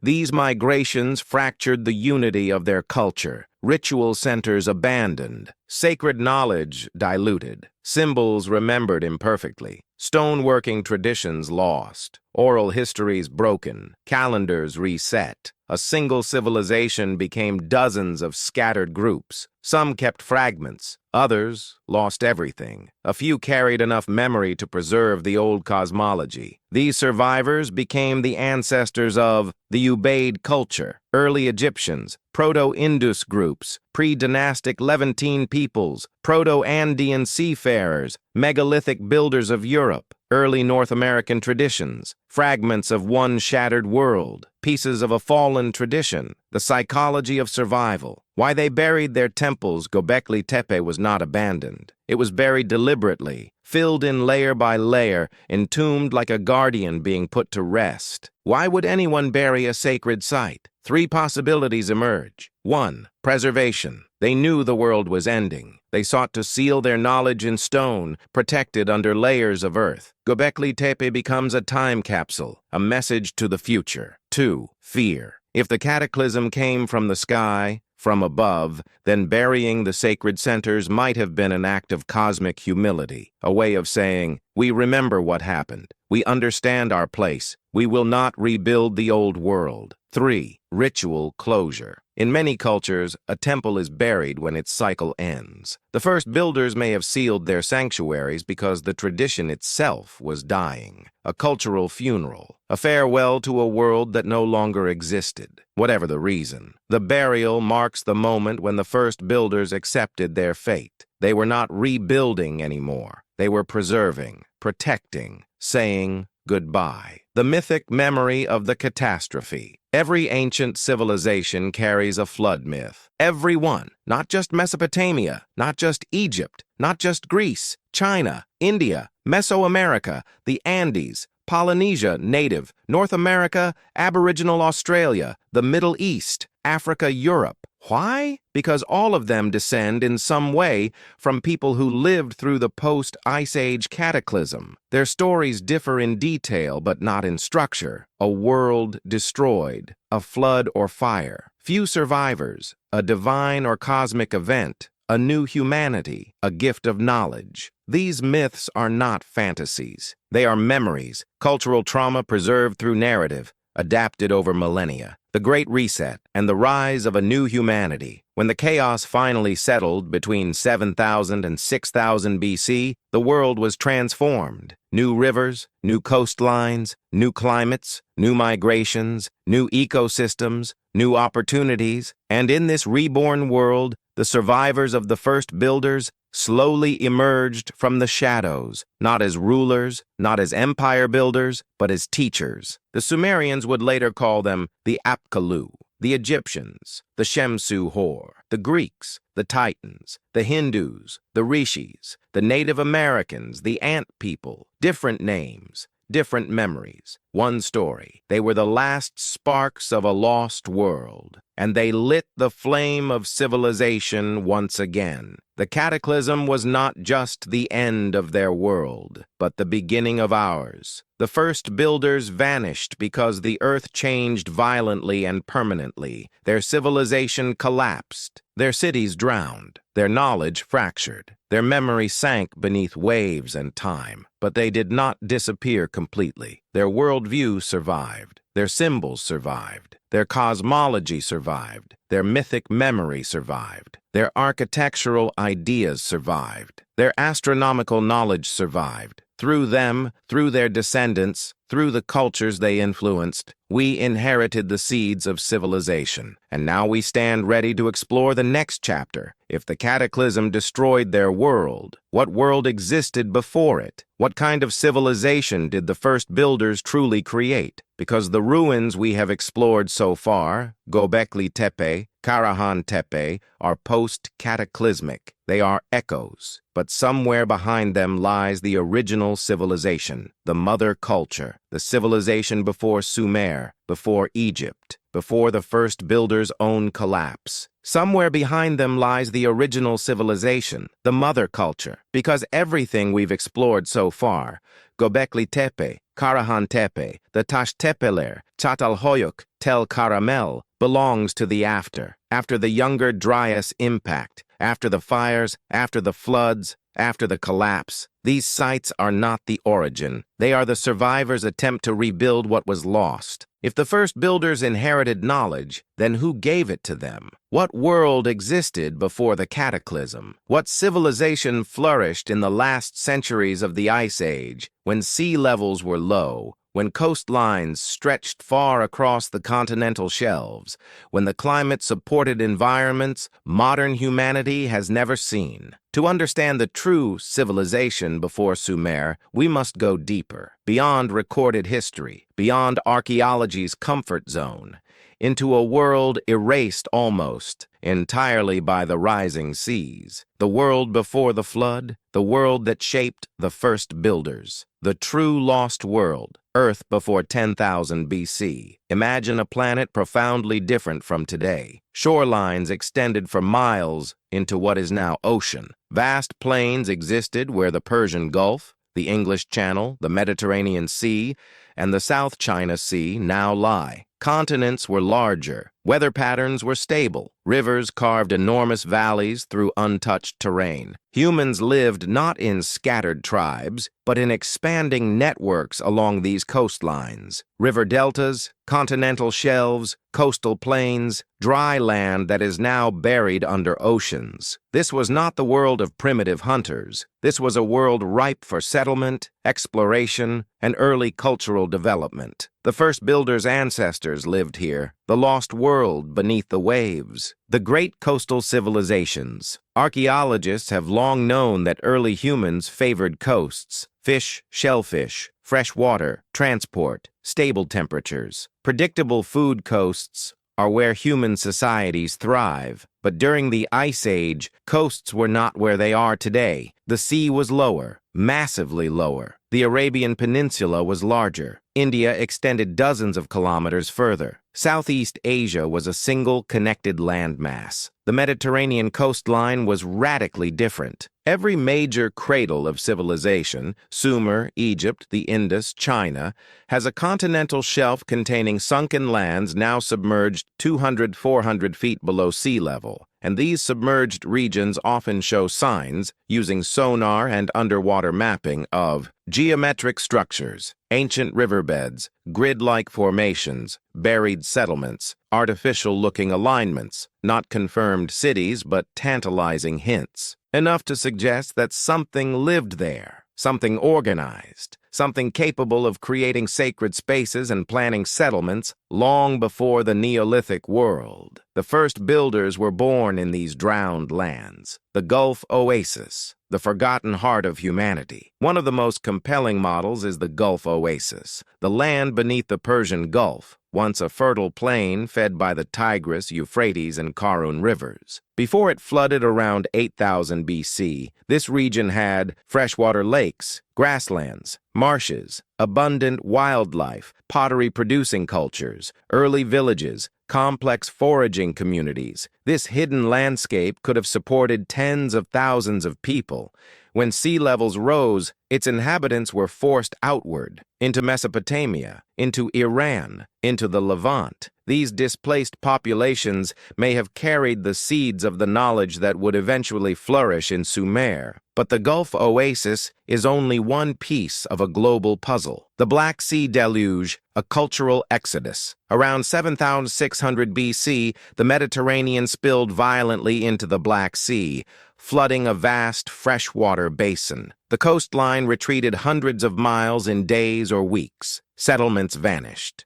Populations fled west into Europe and south into Anatolia. Later myths remember this event as the Greek flood of Deucalion, the Armenian flood legends, certain Indo-European origin myths. This catastrophic migration may have contributed to the spread of shared symbolism, architecture, and ritual practices across Eurasia, another echo of the lost world. The Sundaland theory, a Pacific Atlantis far away in Southeast Asia, a region known as Sundaland, stretched across what is now Indonesia, Malaysia, and Singapore. It was not an archipelago. It was a single continuous landmass, and during the Ice Age, it contained massive rivers, dense forests, abundant megafauna, sheltered coastlines, possible large human populations. This region flooded between 12,000 and 7,000 BC, precisely during the Younger Dryas and its aftermath. Local myths from Indonesia to Polynesia speak of a drowned homeland, ancient ancestors forced to flee, a golden age lost to rising waters, a civilizing group that traveled the seas. Could this have been another branch of the forgotten mother culture? Many researchers believe so. The Americas, the other side of the story. The common assumption is that advanced cultures emerged in the Old World first. But throughout the Americas, we find ancient sites with symbolic and architectural parallels to the first builders, carved serpents, cosmic animals, megalithic blocks, aligned earthworks, astronomical markers, elaborate ritual mounds. Some sites, like Monte Verde in Chile, are older than almost anything in Eurasia, dating to at least 14,500 years ago. Others, like the Brazilian cave site of Pedra Furada, suggest even earlier habitation. It is possible that the first builders' traditions existed not only in the Near East, but also across the Americas, shaped by different migrations and memories. A parallel development, a sister branch, another echo, the lost knowledge of the Ice Age. If a culture flourished during the late Ice Age, what might it have looked like? We're not talking about cities with bronze tools. We're talking about something older, something unique, something suited to its environment. Perhaps coastal settlements with timber and stone, circular sanctuaries, symbolic art, advanced knowledge of the sky, communal ritual centers, navigation skills, long-distance travel, shared mythologies, geometric earthworks, stone carving expertise, calendrical tracking. This would not resemble Egypt or Sumer. It would resemble Göbekli Tepe, Karahan Tepe, Nabta Playa, and early ritual mounds in the Americas. Not industrial civilization, not urban empire, but a highly organized, ritual scientific culture oriented around the stars, the seasons, and the cosmic cycles of life. A culture perfectly capable of building stone sanctuaries, mapping the sky, carving symbolic iconography, organizing rituals, tracking precession, navigating coasts. This is the civilization that gave birth to the first builders. The memory of a golden age. Every ancient culture speaks of a forgotten era before the flood. Sumer, the antediluvian kings who ruled for thousands of years Egypt, the Zep Tepe, the first time India, the Satya Yuga, the age of truth Greece, the golden age under Cronus Persia, the realm of Yima before the snow, the Maya, previous worlds destroyed by water, the Andes, the age of the Viracochas, Polynesia, Hawaii, the lost homeland, native North America, the world before the waters took it. Different names, different myths, one memory. A time when humans lived in harmony with the heavens. A time when knowledge came from the watchers of the sky. A time when the world was whole. This is not fantasy. It is cultural memory of the world before the cataclysm, the forgotten mother civilization, the origin of the first builders, the transition from the great age to the great cold. When the Younger Dryas struck, this mother culture collapsed. Coasts were destroyed. Populations fled inland. Knowledge was fragmented. Symbols were preserved in pieces. Oral traditions frayed. Stone sanctuaries were abandoned, then later rebuilt. The first builders were the inheritors, the children of catastrophe, picking up fragments of a lost world and preserving them in stone. They were not the beginning, they were the bridge. And everything we know about ancient civilization, Sumer, Egypt, India, China, the Andes, emerged from the flickering torch the first builders carried out of the darkness. But this raises an even deeper question. If the first builders preserved fragments of the mother civilization, what fragments survived? What knowledge did they keep? What concepts did they resurrect? What memories did they encode in stone? What techniques did they preserve from a world erased by the flood? And what parts of that ancient legacy still live within us today? What fragments survived? If the first builders were the bridge between an erased Ice Age civilization and the dawn of the ancient world, if they carried culture like embers cupped in trembling hands, if they rebuilt memory in stone after memory drowned beneath the rising seas, then what did they keep? What knowledge did they deem sacred enough to preserve? What ideas were important enough to carve into limestone pillars, bury in sanctuaries, and pass through generations of uncertainty and migration? The answers lie not in a single site or artifact, but in patterns,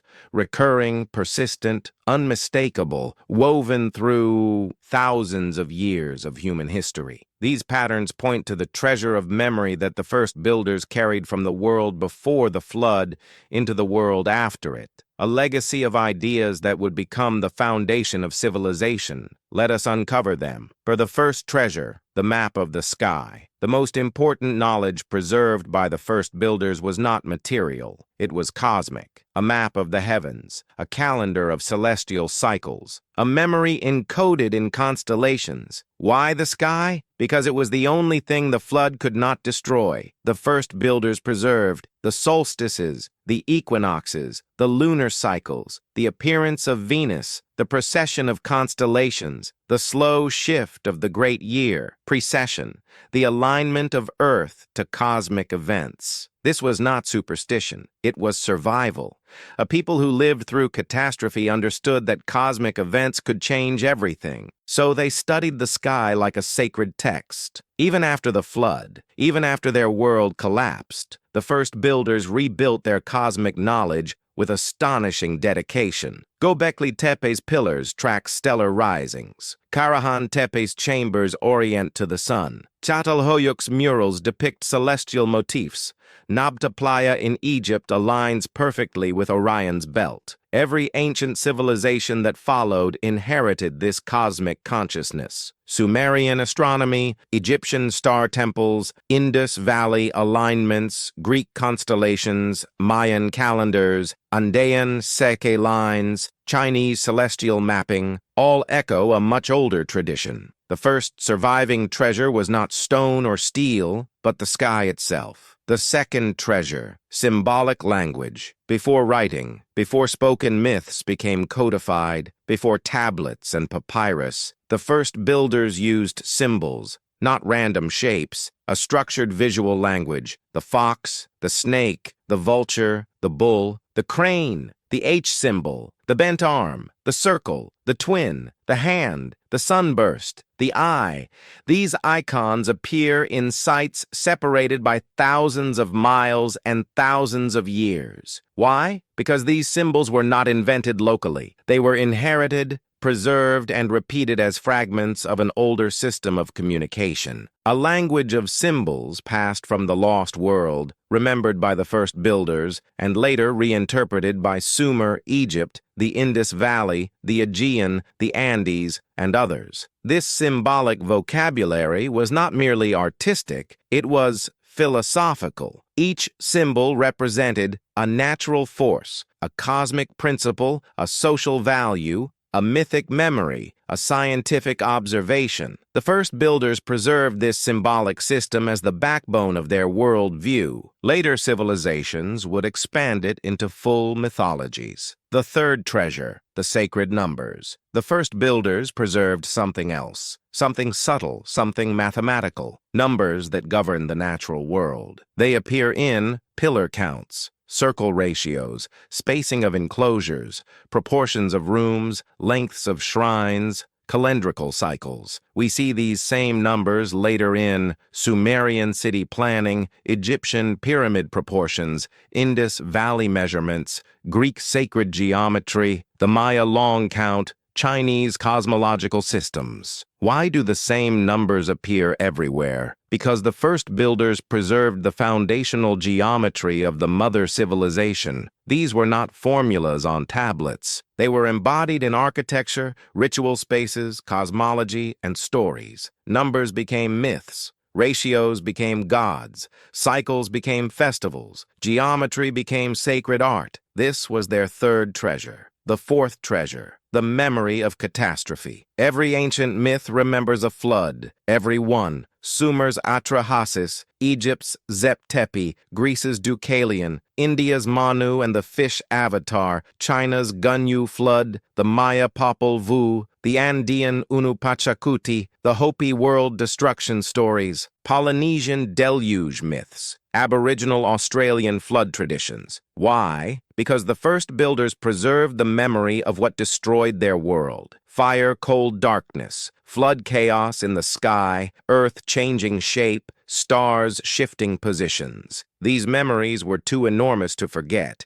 so they encoded them into mythological cycles: creation, destruction, rebirth. This is why ancient myths have such similar structures: creation, golden age, catastrophe, renewal. They all descend from the same archetypal event. an event the first builders survived. Their fourth treasure was the memory of how the old world died, to warn the new world not to forget. The fifth treasure, the ritual of remembrance. The first builders preserved not only knowledge but practices. Rituals that encoded seasons, life stages, cosmic patterns, agricultural cycles, social cohesion, astronomical observation, ancestral memory. These rituals formed the backbone of temples, ceremonies, myths, festivals, burial practices, initiation rites. Many rituals we see in later civilizations, burial mounds, solstice ceremonies, ancestor veneration, procession paths, are echoes of these primordial practices. The first builders' rituals kept their knowledge alive long after their cities drowned. Ritual was their library. Ritual was their memory palace. Ritual was their survival tool. This was their fifth treasure. The sixth treasure, the architectural memory of the cosmos. The first builders did something extraordinary. They turned architecture into cosmology. Stone circles became star maps. Temples became calendars, sanctuaries became cosmograms, pillars became celestial beings, enclosures became microcosms of the universe. Later, civilizations preserved this idea. Ziggurats as cosmic mountains, pyramids as stars frozen in stone, Indus Valley cities aligned to cardinal directions, Mayan pyramids marking equinox shadows, Chinese temples aligned to celestial achievements, Andean walls built with astronomical intent. This architectural cosmology was inherited from the first builders, the sixth treasure of the lost world. The seventh treasure, the idea of the sacred center. The first builders preserved one of the most important spiritual and philosophical ideas in human history. The world has a center, a place where heaven and earth connect, a point of creation. Göbekli Tepe was such a place. So were other pre-flood sites now lost beneath the ocean. Later, civilizations rebuilt this sacred center. Eridu Heliopolis, Delphi Jerusalem, Cusco Teotihuacan. The sacred center became the heart of city planning, religion, and ritual. This idea came from the first builders. The seventh treasure. The eighth treasure, the tradition of teachers. Perhaps their most enduring gift is the idea of the ancient teachers, the Apkallu, the Shemsu Hor, the Rishis, the Viracochas, the Titans, the Tuatha De Danann, the Ant People, the navigators of Hawaii, figures described as semi-divine, as beings from before the flood, as holders of ancient knowledge. These figures reflect the final generations of the first builders, survivors who carried the last pieces of the mother civilization into the post-flood world. Every culture remembers them. Every mythology honors them. This is not coincidence. It is cultural memory. The eighth treasure is the memory of the teachers, the last guardians of the old world. The ninth treasure, the belief in the great cycle. The first builders understood something modern society forgets. Civilizations rise. Civilizations fall. Civilizations rise again. They preserved the worldview that history is cyclical, not linear. This became the Sumerian king lists Egyptian dynastic cycles, Hindu yugas, Mayan world ages, Greek ages of mankind, Andean Pachacuti cycles. They preserved the idea that humanity had lived before the flood and would live again. The ninth treasure is the belief in cosmic time. The 10th treasure, hope. Most astonishingly, the first builders preserved something that transcends science, myth, and architecture. They preserved hope, the belief that even after catastrophe, humans could rebuild. Even after the world ended, knowledge could survive. Even after the sky fell, a new dawn could rise. This hope fueled their temples. It animated their rituals. It sustained their migrations. It shaped the civilizations that came after. Hope became the soul of humanity, what they preserved and what they lost. The first builders preserved fragments of the mother civilization, but not all of it. They lost their cities, their full mathematics, their complete mythologies, their long-term records, much of their technology, most of their cultural unity, but they saved their worldview, their cosmology, their symbols, their astronomical system, their geometry, their rituals, their memories, enough to reignite civilization thousands of years later. And so we arrive at the next question. How did these preserved ideas become the foundations of Sumer, Egypt, and the ancient world? How did they evolve into the myths we know today? The first builders preserved enough to reignite civilization thousands of years later, but how did their memories become the myths we know today? Because when we look at the world's earliest myths, Sumerian, Egyptian, Greek, Hindu, Andean, Polynesian, what we see is not imagination, not invention, not fantasy. We see memory reshaped, translated, dramatized, mythologized, but memory nonetheless. The stories of gods, demigods, sages, heroes, and cosmic cycles are the refracted lens through which humanity remembered the lost world before the flood and the first builders who survived it. To understand the transformation of memory into myth, we must follow the timeline. Old world reality, survivor knowledge, ritual preservation, oral tradition, myth, civilizations, sacred texts. Every step dilutes detail. Every step adds symbolism.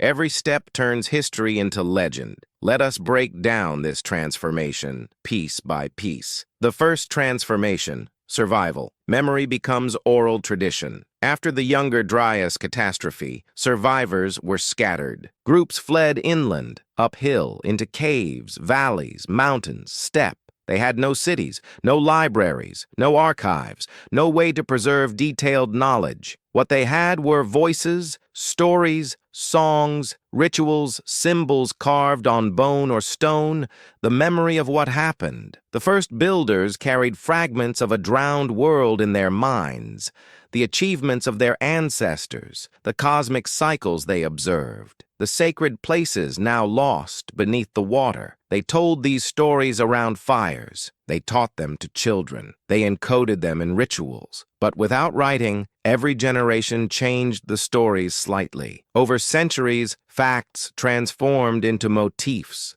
Events became characters. Concepts became gods. This is how the earliest memories of the cataclysmic world became oral traditions. The second transformation. Oral tradition becomes mythology. As thousands of years passed, small communities formed again. Life stabilized. Rituals returned. Memory became structured. But now, stories were shaped not by eyewitnesses, but by storytellers. Cosmic forces became divine beings. Sky, Father God Earth, Mother Goddess Flood, divine punishment fire, heavenly wrath stars, watchers ancestors, demigods. Cataclysmic events became battles. Comets became dragons. Floods became wars of the gods. Ice Age megafauna extinctions became mythical monsters defeated by heroes. Cosmic cycles became ages ruled by different divine kings. Gradually, memory hardened into myth, not as lies, but as poetry, as symbolic truth, as the only way ancient peoples could express the incomprehensible. The first builders preserved knowledge became the mythic libraries of the ancient world. The third transformation, myth meets emerging civilization. Around 6,000–5,000 BC, as agriculture matured and cities began to form, mythological systems crystallized into religion. Religion needed order, chronology, deities, origin stories, moral lessons,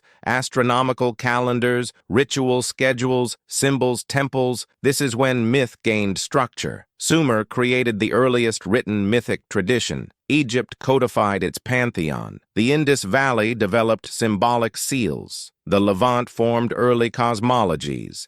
Mesoamerica began shaping world-age cycles. But underneath each tradition lies the same skeleton, the same structure, the same archetypes, the same cosmic map. Because all these civilizations inherited the first builder's worldview, a worldview born before the flood. The mythic blueprint, the shared structure of antique civilizations. Let us compare four of the world's earliest civilizations. Sumer, Egypt, India, the Andes, all geographically isolated, all unique, all culturally distinct, and yet all share 1. A founding era of divine or semi-divine beings, Sumer, the Apkallu Egypt, the Shemsu-Hor India, the Rishis Andes, the Viracochas. 2. A great flood or destruction event, Atrahasis, Tepe, Manu's flood, Unu Pachacuti. 3. A rebirth or first dynasty after the catastrophe, Sumer's first kings, Egypt's early dynasties, India's first Manu-Andean children of the sun. 4.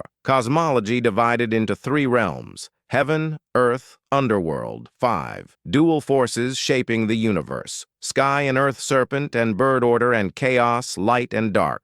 6. Sacred centers connected to the heavens, Eridu, Heliopolis, Meru, Cusco. 7. The belief that time is cyclical, Sumerian dynastic cycles, Egyptian world, ages, Hindu yugas, Andean Pachacuti. This universal blueprint is not cultural borrowing. It is collective inheritance, a memory echo of the first builders' cosmology. The gods as distorted memories of real people. This is one of the most profound aspects of the transformation.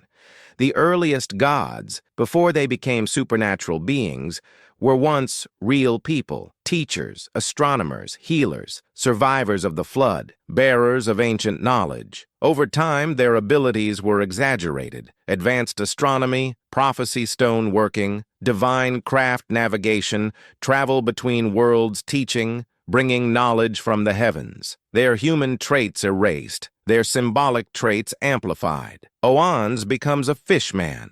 Viracocha becomes a white-bearded god. Thoth becomes an ibis-headed sage. Ningish Zeta becomes a serpent guardian.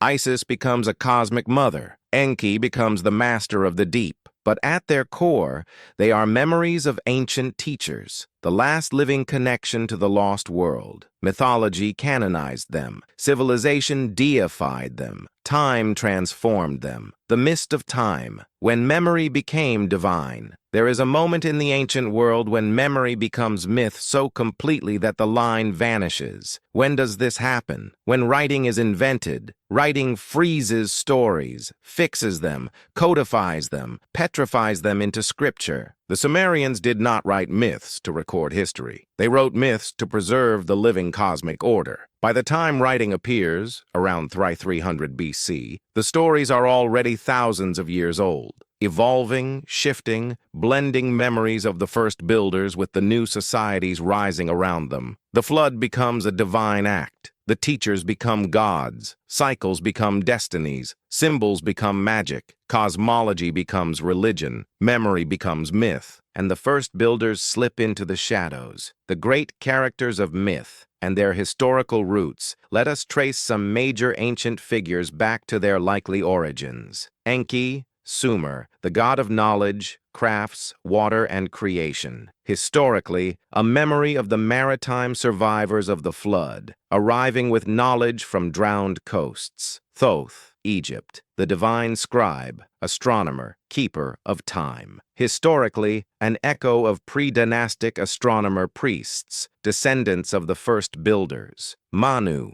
India, the survivor of the Great Flood. Historically, an oral memory of Ice Age refugees who preserved knowledge. Viracocha, Andes, a bearded sage who walked the earth after the world's destruction. Historically, a symbol of highland refugees carrying preserved traditions. Quetzalcoatl, Mesoamerica, the feathered serpent god of knowledge and renewal. Historically, a merging of serpent-bird cosmology from the first builders and local traditions. Oannes, Mesopotamia, half human, half fish, teacher of civilization. Historically, a symbolic retelling of survivors arriving from the sea. Every mythic figure is a distorted, exalted memory of real ancestors of the first builders, one by one transformed into gods. The loss of the thread. Why myths became fragments with each generation. Details faded, interpretations changed, stories diverged, symbolism multiplied, regional differences grew.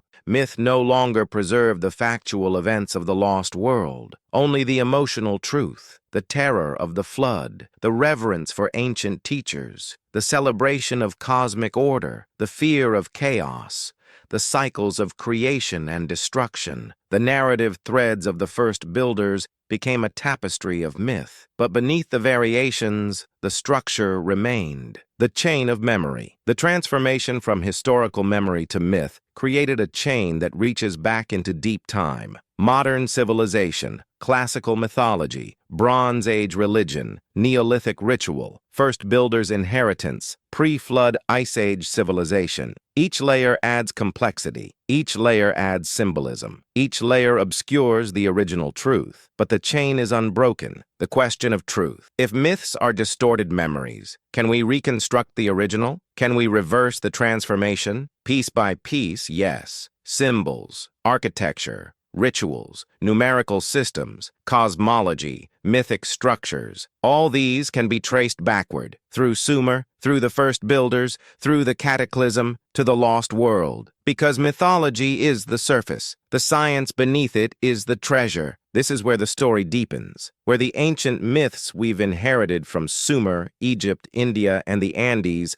cease to be supernatural tales and become windows into the scientific worldview of the first builders. For thousands of years, humanity dismissed the mythologies of the past as fantasy. Dragons, sky serpents, thunderbirds, cosmic eggs, world trees, sunboats, divine measurements, all relegated to the realm of imagination. But when we peel back the symbolic layer, when we examine the underlying patterns, when we align myth with archaeology, astronomy, and ritual landscape, a startling truth emerges. The myths contain science, not metaphorically, literally. Encoded astronomy, encoded geology, encoded mathematics, encoded cosmology, encoded cycles of time, encoded calendars, encoded memories of cosmic events. It is not the gods themselves that matter, but the scientific knowledge their stories conceal. This knowledge was the inheritance of the first builders,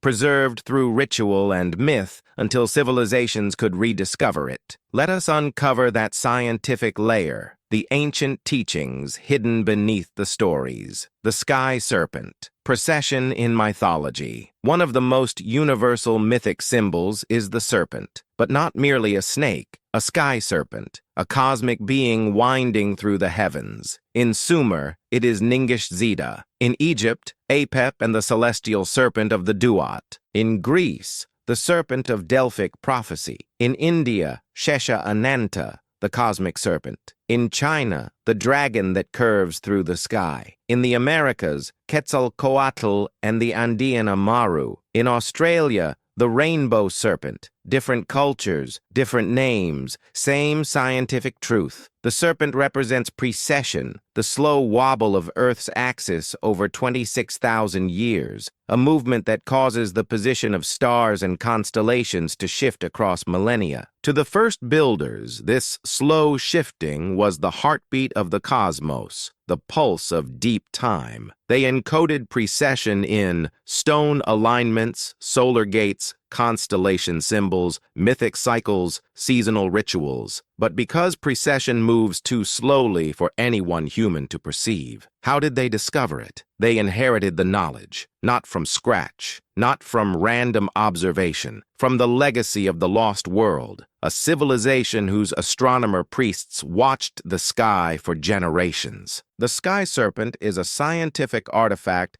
disguised as a mythic symbol, the bird of light, the solar cycle, and the cosmic pole. Opposite the serpent in nearly every culture is the bird. Horus in Egypt, Garuda in India, the thunderbird among Native Americans, the condor among the Andean cultures, the phoenix in Greece, the vulture at Göbekli Tepe. Why a bird? Because the bird represents the sun, the path of light through the sky, the force that rises, ascends, dominates, and returns. But even more profoundly, the bird represents the celestial pole, the place around which the stars rotate. The first builders understood this point as the seat of heaven, the cosmic throne, the eye of the sky, the axis of eternity, encoded in myth as the falcon's perch, the eagle's throne, the sunbird's nest, the phoenix's return point, bird and serpent. the rising principle, the descending principle, heaven and earth, order and chaos, light and darkness, cycle and counter-cycle. But scientifically,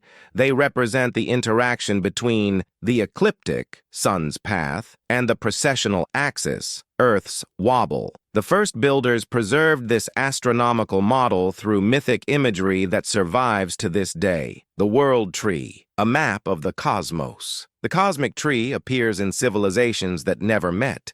The Norse Yggdrasil, the Mayan world tree, the Hindu Ashvata, the Egyptian Djed pillar, the Iranian Gaukarena, the Chinese Jianmu, the first builders' T-pillars, the Puebloan tree of life, the Siberian shamanic birch. Why? Because the ancient world tree is a scientific model of the universe. Roots, the underworld trunk, the earthly plane, branches, the celestial dome fruit, the stars. It is also a vertical map of consciousness, seasons, and celestial cycles. The first builders carved the earliest versions of this idea into their pillars, long before the word myth existed. The tree is not a story, it is a diagram. The cosmic egg, the origin of matter and time.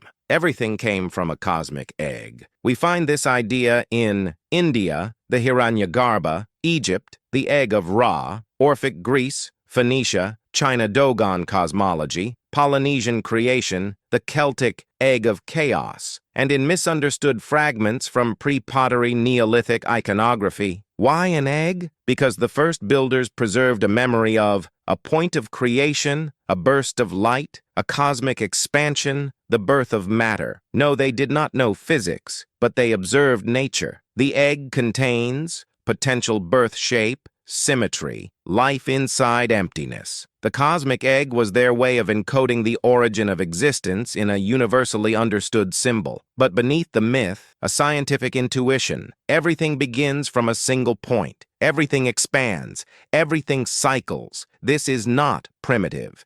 This is philosophical cosmology, the earliest version of what modern science now calls astrophysics. The flood, geology and climate science in myth. Flood myths are not tales. They are geological observations preserved as story. They encode rapid sea level rise, melting glaciers shattering ice shelves, massive freshwater pulses, mega floods from glacial lakes, tsunami events triggered by impacts. These were real events. The first builders preserved them as the flood of Utnapishtim, the flood of Ziusudra, the flood of Manu Noah's flood, Deucalion's flood, the Maya Great Deluge, the Hopi Third World Flood, all describe the Younger Dryas ending. All remember the drowning of the Ice Age world.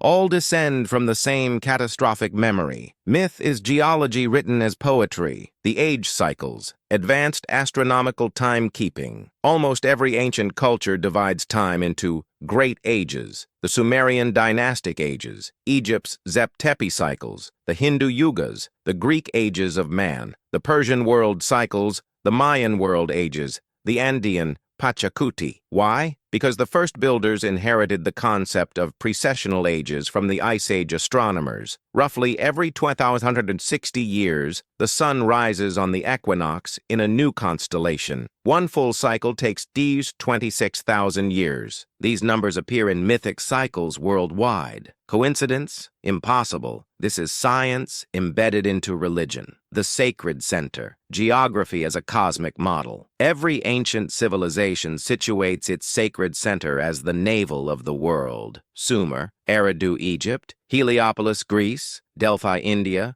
Meru, China, Kunlun, Maya, Seba, Andes, Cusco. This is not nationalism. It is a preserved concept from the first builders, a place of alignment, a place of sky observation, a place where cosmic cycles meet, a point that mirrors the celestial pole on Earth. Göbekli Tepe is the earliest known instance, a cosmic center in stone. Later civilizations rebuilt their centers on the same principle, the gods as scientific principles. When we strip away the later religious layers, the ancient gods reveal their scientific origins. Enki, the principle of flowing water, knowledge, and preservation. Ra, the solar cycle. Thoth, the moon and timekeeping Isis, the regenerative power of nature, Osiris, agricultural rebirth, Shamash, the sun and moral order, Horus, celestial kingship, Quetzalcoatl, the dawn star, Venus, Shiva, cycles of destruction and renewal, Viracocha, the ordering of chaos after catastrophe. These were not deities in the beginning. They were personifications of astronomy, agriculture, geometry, time, light seasons, flood cycles, cosmic order. The first builders preserved a scientific worldview. Mythology is its later shell, the true legacy of the first builders' science. When we decode their myths, we discover the pillars of their knowledge. 1. Astronomy as a survival tool. 2. Geometry as a sacred language. 3. Cyclical time as cosmology. 4. Catastrophe as historical memory. 5. Symbolism as a scientific archive. 6. Ritual as educational practice. 7. Architecture as a cosmic mirror. 8. Myth as encoded science. This was not superstition. It was a system of knowledge adapted for a world without writing. The first builders preserved science using the tools available to them. The ancient civilizations rediscovered that science through myth, and we, thousands of years later, inherit fragments of both. But an even deeper mystery remains. If the first builders preserved science, where did they learn it? How advanced was the mother civilization before the flood? And what technologies, beyond astronomy and geometry, might they have possessed? If the first builders preserved science, where did they learn it? How advanced was the mother civilization before the flood? This is the threshold where archaeology grows quiet, where evidence becomes eroded by rising seas and shifting continents, and where memory, myth, and anomalous artifacts step forward to fill the silence. Mainstream history believes that humanity before 10,000 BC was simple, nomadic, scattered, unorganized, technologically primitive, but nothing about the first builders fits that model. Their monuments do not. Their astronomical knowledge does not. Their symbolic language does not. Their geometry does not. Their cosmology does not. They inherited something older, something deeper, something far more sophisticated than stone tools should allow. And so we arrive at the great unspoken question. What technologies did the lost world possess? What did the first builders glimpse, inherit, or attempt to recreate? To answer this, we must examine the clues, not only from archaeology but from mythology, engineering anomalies, and patterns that reappear across the globe. Let us explore the forgotten technologies of the mother civilization, not as fantasy, not as science fiction, but as speculation grounded in evidence, the kind of evidence the first builders left behind. The first technology, advanced stonecraft. No one expects precision stonework in 10,000 BC, yet we find smooth-cut limestone symmetrical pillars, perfectly rounded enclosures, orthogonal chamber designs, clean right angles, large megaliths carved from bedrock surfaces polished to mirror-like quality. How? Stone tools alone cannot easily achieve these results at scale, not without specialized techniques, large labor forces, knowledge of leverage, engineering foresight, complex planning. Even today, engineering students stand in front of Göbekli Tepe or Karahan Tepe and ask, how did they do this without metal tools? The answer may lie in the mother civilization, a culture that developed stonecraft long before metallurgy. Speculative techniques include percussive shaping with hard stone chisels, thermal fracturing using fire and water, sand abrasion with fine silica grains, rope leverage lifting frames, earthen ramps, and simple cranes. But the consistency and scale suggest something more. Stonecraft as a science, a tradition practiced over generations, refined in the lost world and inherited by the first builders. The second technology, megalithic engineering. The first builders inherited the idea of massive stones, precise alignments, geometric mastery. Why build so large? Why carve 20-ton pillars? Why erect monoliths taller than humans? Why embed them into enclosures aligned to the sky? Because the mother civilization understood what modern engineers also know. Large stone structures endure. Wood rots, Mud brick erodes, metals corrode, but stone survives millennia, especially limestone and sandstone. Whatever they built before the flood, whether sanctuaries, dwellings, observatories, or memorials, they used stone because stone is the ultimate archival material. Thus, the megalithic tradition of the first builders was likely not new. It was inherited. Göbekli Tepe is not the beginning of megalithic engineering. It is the last echo of a much older tradition. The third technology, astroarchitecture. The first builders didn't just watch the sky. They built with the sky. Their structures form solar sight lines, stellar viewing corridors, seasonal markers, equinox gates, precessional alignments. This implies long-term sky observation, systematic measurement, understanding of cardinal directions, complex horizon mapping, astronomical calibration across generations. This is not accidental. This is not primitive. This is the technology of astroarchitecture. Later civilizations inherited this system. Stonehenge, Newgrange, the pyramids of Egypt, the ziggurats of Sumer, the Indus Valley Grid, the Maya observatories, Machu Picchu's Intihuatana stones, the Chinese imperial star mounds, all these reflect the same architectural intelligence, a worldview where buildings mirror the sky. The first builders preserved this technology from the mother civilization. The fourth technology, vibrational and acoustic design. One of the most overlooked mysteries of ancient sites is sound. Göbekli Tepe's enclosures create acoustic resonance. Karahan Tepe's chambers amplify low frequencies. Nabta Playa's stones hum in the wind. Megalithic structures in Malta produce deep resonant tones. The Hypogeum's oracle room amplifies the human voice in ways modern engineers struggle to reproduce. Why sound?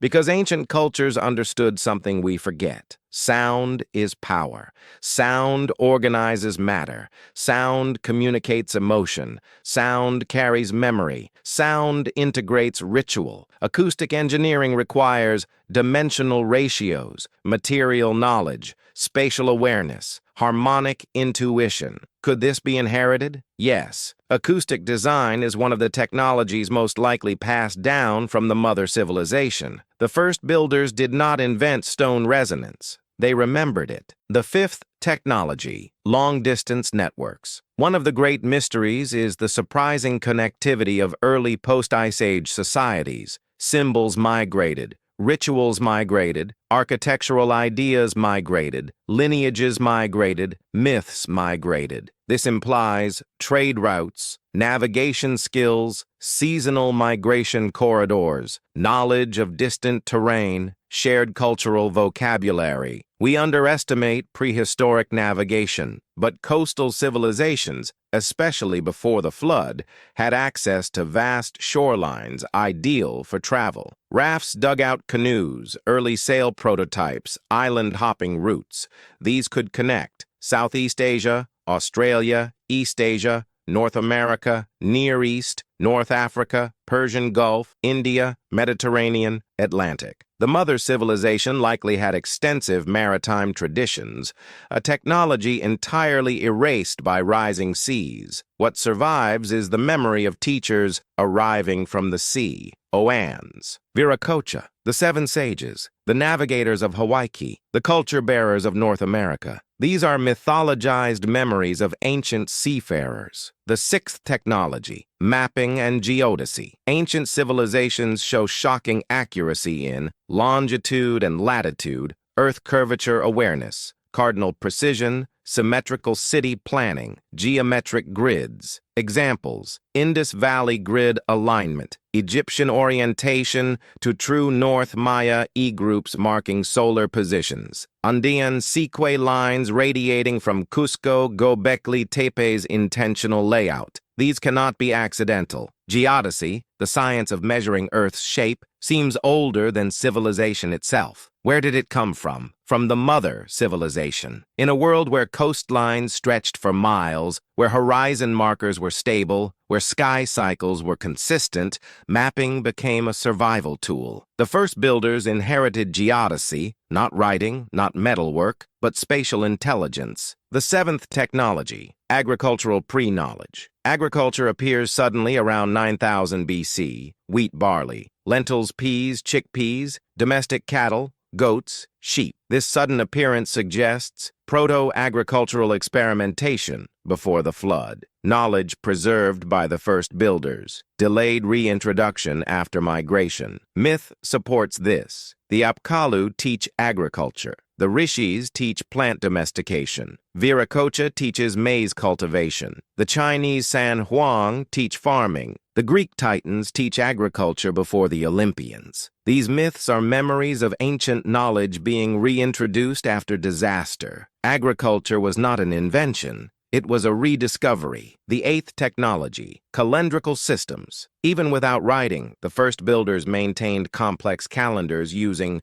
moon cycles, solar risings, stellar markers, solstice pillars, equinox alignments, horizon observation. These calendars were inherited and expanded by Sumer, Egypt, Maya, Indus, China, Andean civilizations all share 19-year lunar cycles, 360-day base calendars, intercalary adjustments, sacred numerology, star-based year counting. This is not coincidence. It is inheritance. The ninth technology, memory systems. This is the most subtle and profound. The first builders preserved information without writing using symbol clusters, dance-chanting string arrangements, precursors to quipu, stone carvings, seasonal rituals, monumental alignments, mythic narratives, totemic sequences. These acted as memory machines, a way to transmit knowledge across centuries without losing core information. This is why myth is so consistent across cultures, why symbols reappear worldwide, why rituals are shockingly uniform. The first builders inherited a memory system from the mother civilization, the world's first educational technology. The 10th technology, the architectural preservation of knowledge. Perhaps the greatest technology of the lost world was not a device, but a philosophy. The belief that architecture can store knowledge. A pillar can encode a constellation. A stone circle can encode a calendar. A sanctuary can encode cosmology. A temple can encode mythic memory. Stone becomes library. Geometry becomes language. Orientation becomes scripture. Architecture becomes teacher. Göbekli Tepe is not the beginning of this idea. It is the last surviving chapter of a tradition that began before the flood. The mother civilization built knowledge into the landscape. The first builders preserved that legacy. Ancient civilizations inherited it. We are just now rediscovering it. If they preserved this much, what was lost? Most of the mother civilization's innovations vanished beneath the sea. Organic materials,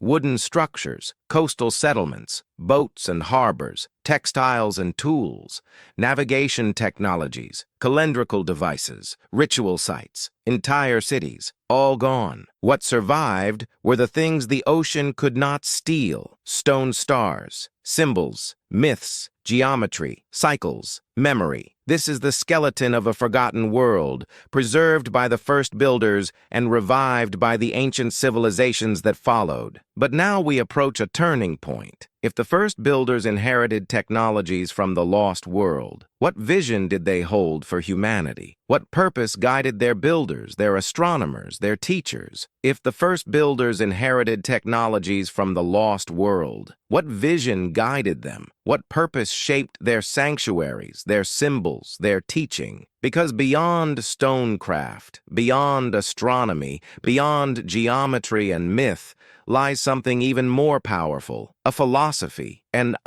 entire way of being, carried from a vanished civilization into the reborn world after the flood. The first builders did not simply build monuments. They weren't building cities, empires, or kingdoms. They were rebuilding meaning, rebuilding identity, rebuilding worldview. Their monuments are not political, not commemorative, not celebratory. They are philosophical engines, temples designed to preserve a way of understanding humanity's place in the cosmos. To decode their worldview, we must examine the patterns they carved into stone after the flood. Because their philosophy shaped Sumer, it shaped Egypt, it shaped Greece, India, the Andes, China. It shaped the entire ancient world. and in many ways, it still shapes us today. The first principle: humanity is a link between earth and sky. Every first builder sanctuary expresses a profound idea. Human beings are the bridge connecting the cosmic above and the earthly below. At Göbekli Tepe, the central T-pillars show stylized human forms, arms on the sides, hands folded on the front belts, clothing animal symbols. These represent the first human, the archetype, not a deity, but humanity itself, elevated as a cosmic mediator. Their philosophy taught, we are not merely animals, we are not merely spiritual beings, we are the meeting point between two realms. Later civilizations echo this idea. Egypt, the pharaoh as the horizon between worlds. Sumer, kingship descends from heaven to earth. India, the concept of Purusha, the cosmic human China, the emperor as the axis Andes, the Inca as the son of the sun, all inherit the same philosophical core. Humanity is a cosmic participant, not an accident. The second principle: the cosmos is cyclical, not linear. Modern society sees time as a straight line. The first builders saw time as a wheel.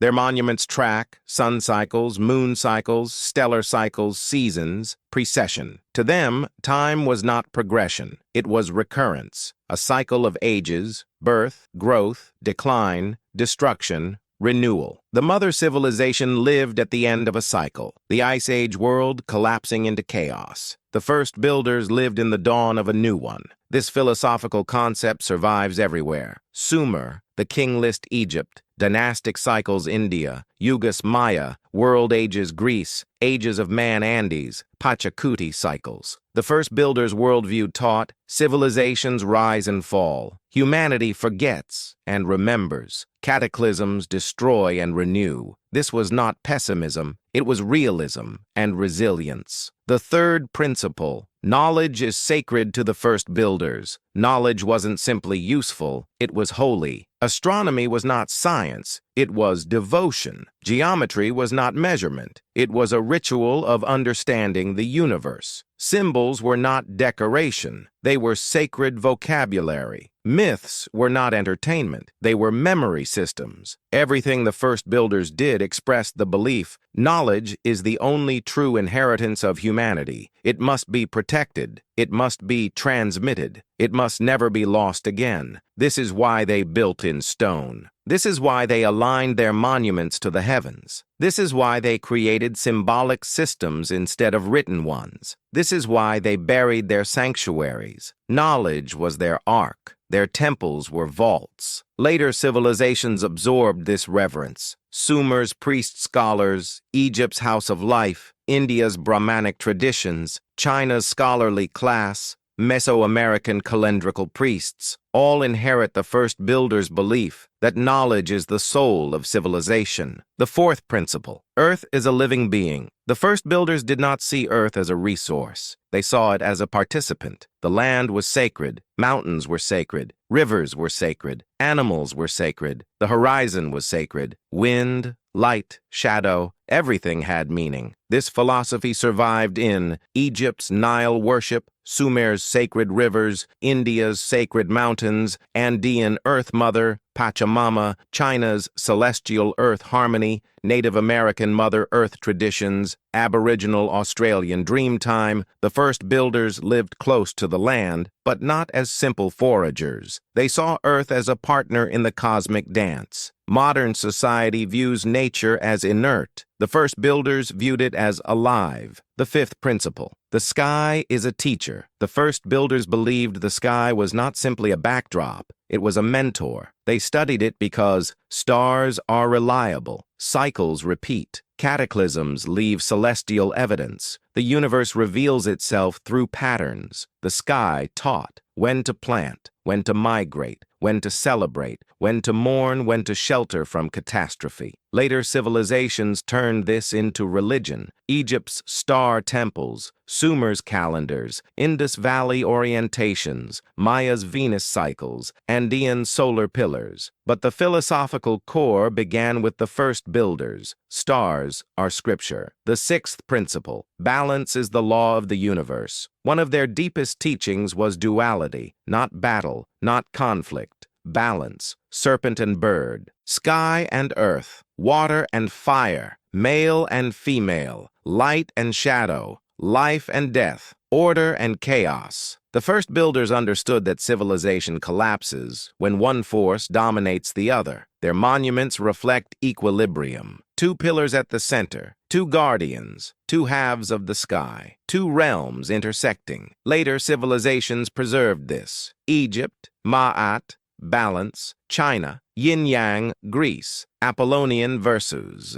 Dionysian, India, Shiva and Shakti, Maya, dual creator gods, Andes, complementary opposites, Yanantin. Balance was not moral, it was physical, cosmic, existential. The seventh principle, catastrophe is part of the cycle. The first builders lived with the trauma of a world-ending event. They did not forget it. They did not deny it. They accepted it. Their philosophy taught civilizations fall, worlds end, memory fades, trauma returns, but also life renews, knowledge survives, humanity rebuilds. This worldview created resilience. It created long-term thinking. It created caution. It created reverence. They believed we must prepare, not fear. This is the origin of flood myths, world ages, prophecies, calendrical cycles, cosmic destruction stories, not fear-mongering, memory preservation. The eighth principle, humans have a purpose. The first builders did not see humanity as random or meaningless. Their philosophy taught, we are guardians of memory. We are interpreters of the cosmos. We are builders of meaning. We are connectors between realms. Later civilizations inherited this belief. Sumer, humans serve to maintain cosmic order, Egypt. Humans maintain Ma'at, India. Humans uphold Dharma, Greece. Humans pursue Arete, China. Humans maintain harmony between heaven and earth. These concepts are not inventions. They are echoes. The ninth principle, death is not an end. Göbekli Tepe contains no burials, yet many symbols relate to death, rebirth, transformation. The vulture, guardian of the transition. The serpent, symbol of renewal. The fox, liminal guide. The bird, soul in ascent. The first builders believed death is a doorway. The spirit travels. The ancestors remain. The cosmos recycles all things. This belief survived in Egypt's Book of the Dead, Sumer's Descent of Inanna, India's reincarnation cycle, Greece's Eleusinian mysteries, Andean ancestor worship, Native American vision journeys, not superstition, a philosophical acceptance of continuity. The 10th principle, civilization is a choir, not a sword. This may be the greatest secret of their worldview. The first builders did not build kingdoms. They did not form empires. They did not forge armies. Their monuments show no fortifications, no weapons, no war scenes, no kings, no conquests. Their philosophy held, civilization is cooperation, not domination. Meaning is collective, knowledge is shared, worldview is communal. This is why their sites are circles, spaces of equality, participation, and unity. Later civilizations forgot this. Power replaced cooperation. Kings replaced sages. Empire replaced unity. But the first builders' worldview remains the earliest blueprint of what civilization could be, a shared pursuit of understanding. The legacy of their philosophy. From this worldview grew astronomy, mythology, ritual, mathematics, architecture, cosmology, sacred kingship, cycle-based time, temple-based knowledge. Everything we call ancient civilization grew from the seeds the first builders planted. But the story is not over. Heritage can be forgotten. Philosophy can be distorted, meaning can be lost. Which brings us to a profound question. If their worldview was so powerful, how did it become buried, diluted, and nearly erased? How did the world forget the first builders and their philosophy? If their worldview was so powerful, how did it become buried, diluted, and nearly erased? Because the moment humanity rebuilt after the flood, the moment the first builders' descendants spread into Mesopotamia, the Nile Valley, the Indus Basin, the Andes, the Mediterranean, the Pacific, a profound transformation began. Civilization re-emerged, but it did not re-emerge pure. The philosophical principles preserved by the first builders, balance, cyclic time, cosmic connection, sacred knowledge, were powerful but fragile. They passed into cultures that were young, traumatized, rebuilding themselves from scarcity, from chaos, from environmental pressure, and in the process, the message changed, slowly, subtly, generation by generation. The worldview of the first builders was not lost outright. It was rewritten by the conditions of a new world, a world that demanded stability, a world that demanded hierarchy, a world that demanded order, a world emerging from trauma, not from unity. This is the story of the great distortion, how the civilizations we honor as ancient reshaped, repurposed, and in some cases obscured the philosophy of the ones who came before them. Let us explore how this happened. The shift begins from circles to cities. The first builders created circular sanctuaries, circles of stone, circles of ritual, circles of participation. The circle was the symbol of equality, of shared meaning, of togetherness. But when the climate stabilized after 7000 BC, populations surged, agriculture matured, villages expanded, territory became valuable, resources became scarce. The circle was broken. Egypt built linear ceremonial roads. Sumer built ziggurats with rectangular plans. The Indus built grid cities. China built walled settlements. The Andes built tiered villages. The circular worldview of the first builders, where everyone stood equidistant from the center, gave way to vertical hierarchy. Civilization demanded structure. Structure demanded power. Power demanded centralization. Thus, the first builders' cosmological circle became a political pyramid. The distortion had begun, from cosmic cooperators to divine kings. In the first builders' world, humans were mediators, participants in cosmic balance. There were no kings, no dynasties, no warlords. But in the reborn world, problems multiplied. Territorial conflict, resource scarcity, floodplain competition, agricultural disputes, population pressure, environmental unpredictability. So emerging societies invented a new solution, the divine ruler. A figure who could unite tribes, organize labor, control irrigation,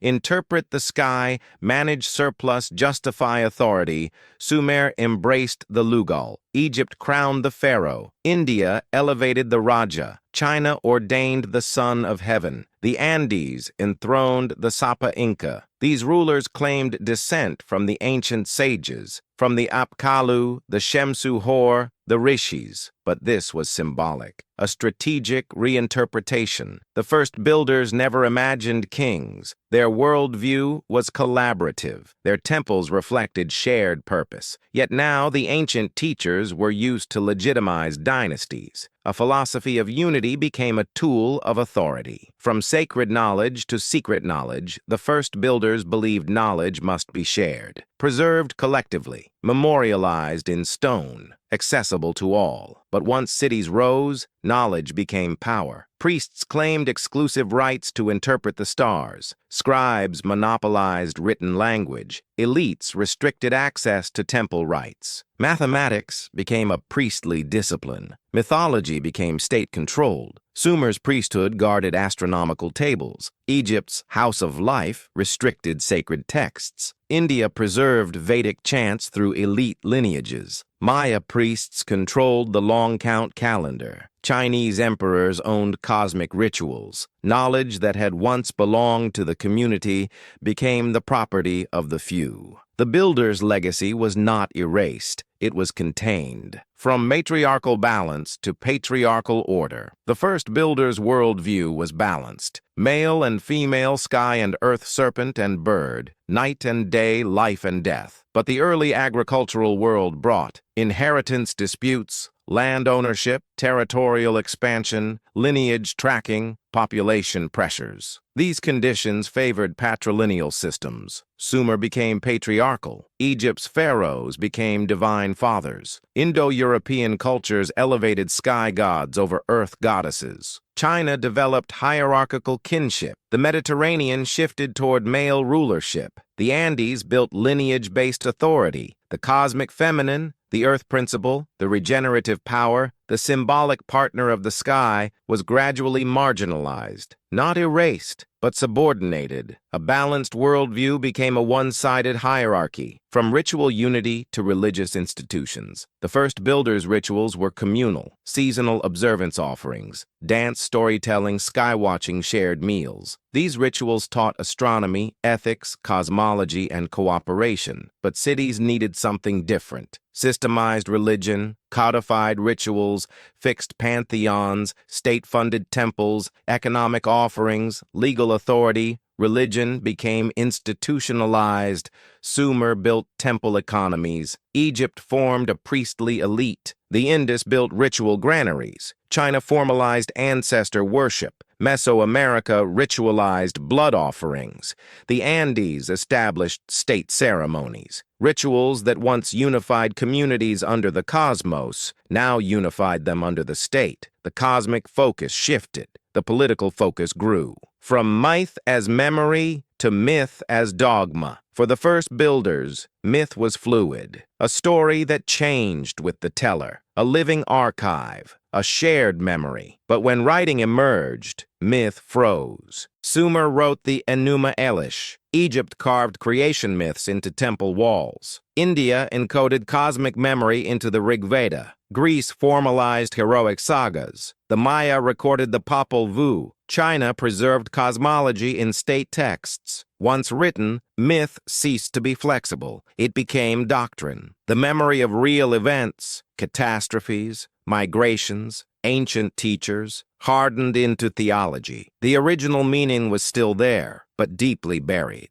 The loss of the cycle, the rise of linear time. Ancient civilizations adopted cycles, but later they favored linear history. Kings' lists, dynasties, lineages, empires, chronologies. Why? Because linear time favors authority, ownership, inheritance, conquest, record-keeping. But it abandons the first builder's awareness of rise, fall, renewal. Returned civilizations began to see themselves as permanent, not as chapters in a cosmic cycle. This distortion would contribute to collapses throughout history. The era of distortion. Why it happened. Why did societies reshape the builder's legacy? Because the new world was different from the old. The climate was warmer. The plains were fertile. Populations were larger. Resources were concentrated. Agriculture created surplus. Surplus created conflict. Conflict created hierarchy. Hierarchy created institutions. Institutions reshaped philosophy. The first builders emerged from a world that needed unity to survive. The ancient civilizations emerged from worlds that required structure to thrive. Two different responses to two different environments. But in that transition, truths blurred. Meanings shifted. Philosophies diverged. The builder's worldview persisted, but disguised, encoded, fragmented, reinterpreted, repurposed, yet it never disappeared entirely. The remnants of the original teaching. Despite distortions, the first builder's worldview survived in hidden forms, in astronomy, in sacred numbers, in mythic structures, in temple alignments, in geometric ratios, in symbolic animals, in flood narratives, in creation cycles, in the duality of gods, in the idea of the sacred center. Every ancient civilization preserved fragments, often without realizing their origins. But there is one more layer to explore. How did ancient civilizations reinterpret the first builders' legacy into the grand myths we know today? How did their gods, heroes, monsters, and cosmic dramas evolve from inherited memories? The distortions of the first builder's worldview created something extraordinary, something unintended, something powerful, something that would dominate human imagination for millennia. The birth of the gods. Because once the ancient civilizations formalized myth, ritual, writing,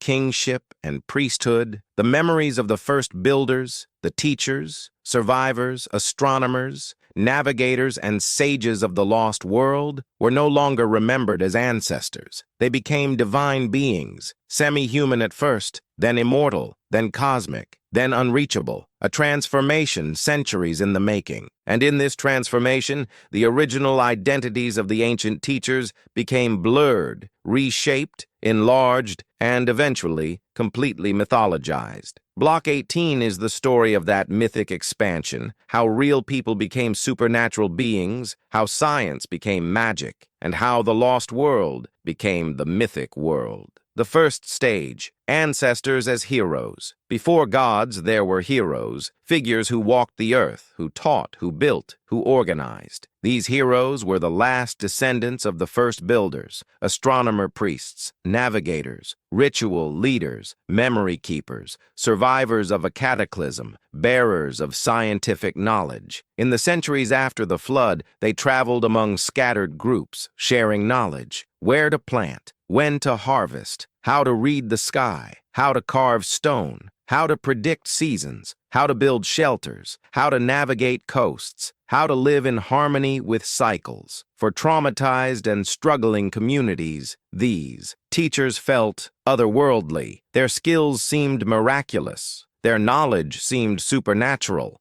Their presence seemed divine. The memory of these figures formed the heroic strata of early myth. In Sumer, Adapa, the sage. In Egypt, Imhotep, the architect of eternity. In India, the seven rishis. In Greece, the first heroes and demigods. In the Andes, the Viracochas. In Polynesia, the great navigators. In North America, the culture bringers. Heroes first, then something more. The second stage, heroes become demigods. As cities grew and writing emerged, heroes evolved into demigods, figures half human, half divine. Why half divine? Because their origins were mysterious. Their knowledge was beyond understanding. Their stories were ancient. Their deeds were larger than life. So the storytellers guessed they must have been born of the gods. This transformation appears everywhere. Sumer, the Apkallu, part human, part celestial. Egypt, the Shemsu-Hor, rulers before the pharaohs. Greece, the sons of Zeus. India, avatars walking among humans. The Andes, children of Viracocha. Mesoamerica, Quetzalcoatl as the feathered human. Oceania, demigods who discovered islands. Demigods were the bridge between human and divine, just as the first builders had been the bridge between the lost world and the new. The third stage, demigods become cosmic powers. With growing populations came priesthoods, temples, ritual economies, agricultural schedules, mathematical systems, dynastic politics, and with these came the need for authority in myth. Stories expanded, symbols multiplied, ritual roles crystallized. Demigods became rulers of cosmic forces. Sumer, Enki, Enlil, Inanna, Egypt, Ra, Osiris, Isis, Horus, India, Agni, Indra, Varuna, China, Nuwa, Fuxi, Shangdi, Greece, Zeus, Hera, Poseidon, Andes, Inti, Mamaquilla, Maya, Kukulkan, Itzamna. These were not inventions. They were evolutionary distortions of the first builder's scientific worldview. The sun cycle became Ra's journey. The lunar cycle became Thoth's domain. The flood memory became Enki's cosmic water. The processional shift became Shiva's dance. The solar rebirth became Horus rising. The cosmic tree became Yggdrasil. The underlying dualities became pantheonic balance. Human memory expanded into cosmic narrative. The fourth stage, cosmic powers become pantheons. Now civilizations needed structure. Pantheons offered order. A council of gods mirrored. Royal courts, city alliances, social hierarchies, agricultural cycles, natural partitions, family dynamics. So the first builders' symbolic dualities, serpent and bird, earth and sky, male and female, became caste lists of gods. A sky god, a storm god, a creator goddess, a water god, a grain deity, a death deity, a love deity, a knowledge deity, a chaos deity, a rebirth deity. These pantheons appear worldwide because they stem from the same original symbolic template, the first builder's worldview. Even the conflicts among gods replicate cosmological principles: order versus chaos, storm versus sea-sky versus earth-life versus death creation versus destruction. These myths are not random. They are encoded science disguised as theology. The fifth stage, myth becomes state power. When kings wanted legitimacy, they used myth. Pharaohs became sons of Horus. Sumerian kings took roles from Enmerkar and Gilgamesh. Chinese emperors aligned with the mandate of heaven. Indian kings became avatars of Vishnu. Andean rulers claimed descent from Inti. Roman emperors claimed divine ancestry. The sacred became political. The cosmic became hierarchical. At this point, the memory of the first builders, ordinary yet extraordinary survivors, was almost completely buried beneath layers of ritualized myth. But it never disappeared completely. It survived as priestly symbols,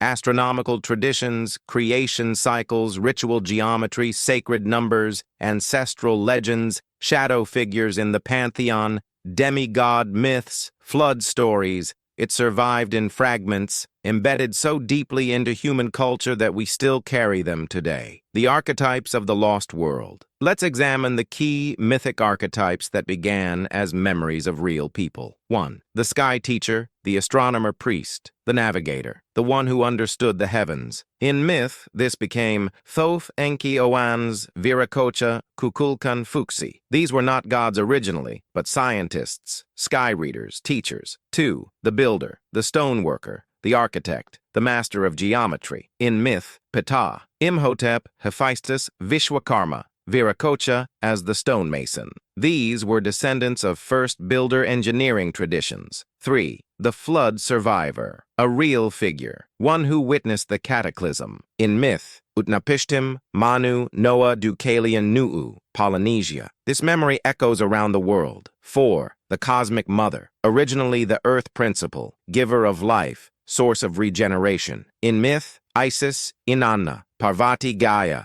Mama Quila, a distorted reflection of the first builder's earth-centric worldview. 5. The dual guardians, the twin pillars of Göbekli Tepe. In myth, the Dioscuri, the heavenly twins, Horus and Set Yama and Yami Quetzalcoatl and Xolotl human ancestors became cosmic guardians. Why the transformation happened? Because the ancient world needed myths to unify, organize, explain, stabilize, control, inspire, educate record cycles. Myth became calendar philosophy, history, memory, science, psychology, politics, all in one. And so the first builder's legacy transformed from humans to heroes, from heroes to demigods, from demigods to cosmic forces, from cosmic forces to pantheons, from pantheons to state religion. Every layer added meaning. Every layer buried meaning. The truth was not erased. It was encrypted. The fragments that survived the pantheons kept astronomical knowledge, cosmological cycles, symbolic duality, moral systems, agricultural calendars, memory of catastrophe, memory of ancient teachers. Even if myths distorted them, the core survived. This means behind every ancient god is a memory of the first builder's knowledge, and behind them, the memory of the mother civilization. We are now ready for the next step. If myths preserved scientific truth in symbolic form, can we reverse the process? Can we decode the messages the first builders hid in their symbols and cosmologies? We've traced the rise of the gods. Now we must decode them. Because the pantheons of the ancient world are not simply stories, not entertainment, not superstition. They are encoded knowledge systems, symbolic archives built from fragments of the first builder's worldview. Every deity, every mythic cycle, every ritual reenactment carries scientific, astronomical, ecological, or historical meaning inherited from the lost world before the flood. The gods were the memory vaults of humanity. And now we can reverse the process, unweave the symbolic threads, peel back the layers of myth, and restore the original meaning. Block 19 is the Great Decoding, a reconstruction of the first builder's legacy hidden inside the pantheons of ancient civilizations. Let us reveal what the gods were originally meant to teach. The first key, gods as natural forces. In the earliest myths, gods are not personalities. They are functions, roles, principles, processes, forces of nature and cosmos. This reflects the first builder's worldview. The universe is animated, structured, cyclical. Later civilizations anthropomorphized these forces, but originally, they were scientific metaphors. Let's decode the major categories. Category 1, the sky. Gods, real meaning, celestial mechanics, solar cycles, stellar cycles, ecliptic pathways, planetary motions, seasonal timing, examples, Ra, Egypt, Shamash, Sumer, Helios, Greece, Inti, Andes, Tonatiuh, Mesoamerica, Amaterasu, Japan. All of these are symbolic expressions of the sun's movement, the primary calendar of the first builders. The sun god is not a being. It is a cycle, a clock, a teacher, a cosmic metronome. Category 2, the Earth Mother. Real meaning, ecology and regeneration, soil fertility, agricultural cycles, seasons, birth and death, water table rhythms, animal migrations. Examples, Inanna, Ninmah, Sumer, Isis, Egypt, Gaia, Greece, Pachamama, Andes, Danu, Celtic, Prithvi, India. These figures represent Earth as a living system, a core philosophical belief of the first builders. The Earth Mother is not mythic. She is ecological knowledge personified. Category 3, the serpent deities. Real meaning, precession and cosmic cycles, axis wobble, constellation drift, celestial snaking, cosmic renewal. Examples, Quetzalcoatl, Mesoamerica, Ningishzida, Sumer, Apep, Egypt, Shesha, India, the rainbow serpent, Australia. The serpent's winding body symbolizes the slow movement of the heavens, the great clock of 26,000 years. This was the highest knowledge of the first builders because precession is nearly impossible to detect in one lifetime. Only a civilization studying the sky for centuries could have discovered it. Category 4, the bird gods. Real meaning, solar ascent and cosmic order, sunrise paths, solstice positions, pole star alignments, celestial zeniths. Examples, Horus, Egypt, Garuda, India, Thunderbird, North America, Simurgh, Persia. The vulture of Göbekli Tepe birds represent the upper world, the realm of light, sight, cycles, and higher perspective. In Göbekli Tepe, the vulture lifting a human head represents the soul ascending into the cosmic order, a metaphor for the human mind ascending into understanding the sky. Category 5, the water gods. Real meaning, flood memory and coastal science, sea level rise, seasonal flooding tides, hydrology, catastrophic deluge events. Examples, Enki, Sumer, Varuna, India, Poseidon, Greece, the water serpent, Africa, Tlaloc, Mesoamerica. These are not gods of the sea. They are the memory of the flood, the great trauma encoded into myth. Water gods teach one lesson. Earth changes violently. Be prepared. Category 6, the death and underworld deities. Real meaning, seasonal decay and rebirth, winter cycles, agricultural dormancy, sun's lowest point, stellar disappearance, human mortality. Examples, Osiris, Egypt, Yama, India, Hades, Greece, Mechlin, Mesoamerica, Anubis, Egypt. Death deities were never meant to frighten. They were philosophical teachers of the cycle of return, mirroring the first builders' acceptance of cosmic renewal. Category 7, the storm and chaos gods. Real meaning, geological and climatic destabilization, volcanic eruptions, earthquakes, climate collapse, ice age dissolution, meltwater floods, meteor impacts. Examples: Set, Egypt; Baal, Levant; Indra, India; Thor, Norse; Chak, Maya. Storm gods represent the forces that destroyed the mother civilization. These myths encode fear, memory, and survival instructions. The second key: gods as human roles. Another layer of decoding. Many gods originally represented professions or social functions of the first builders. Enki, Oans, the navigators' teachers from the coastlines that vanished beneath the sea. Thoth, the astronomers, keepers of time and recorders of celestial cycles. Ptah,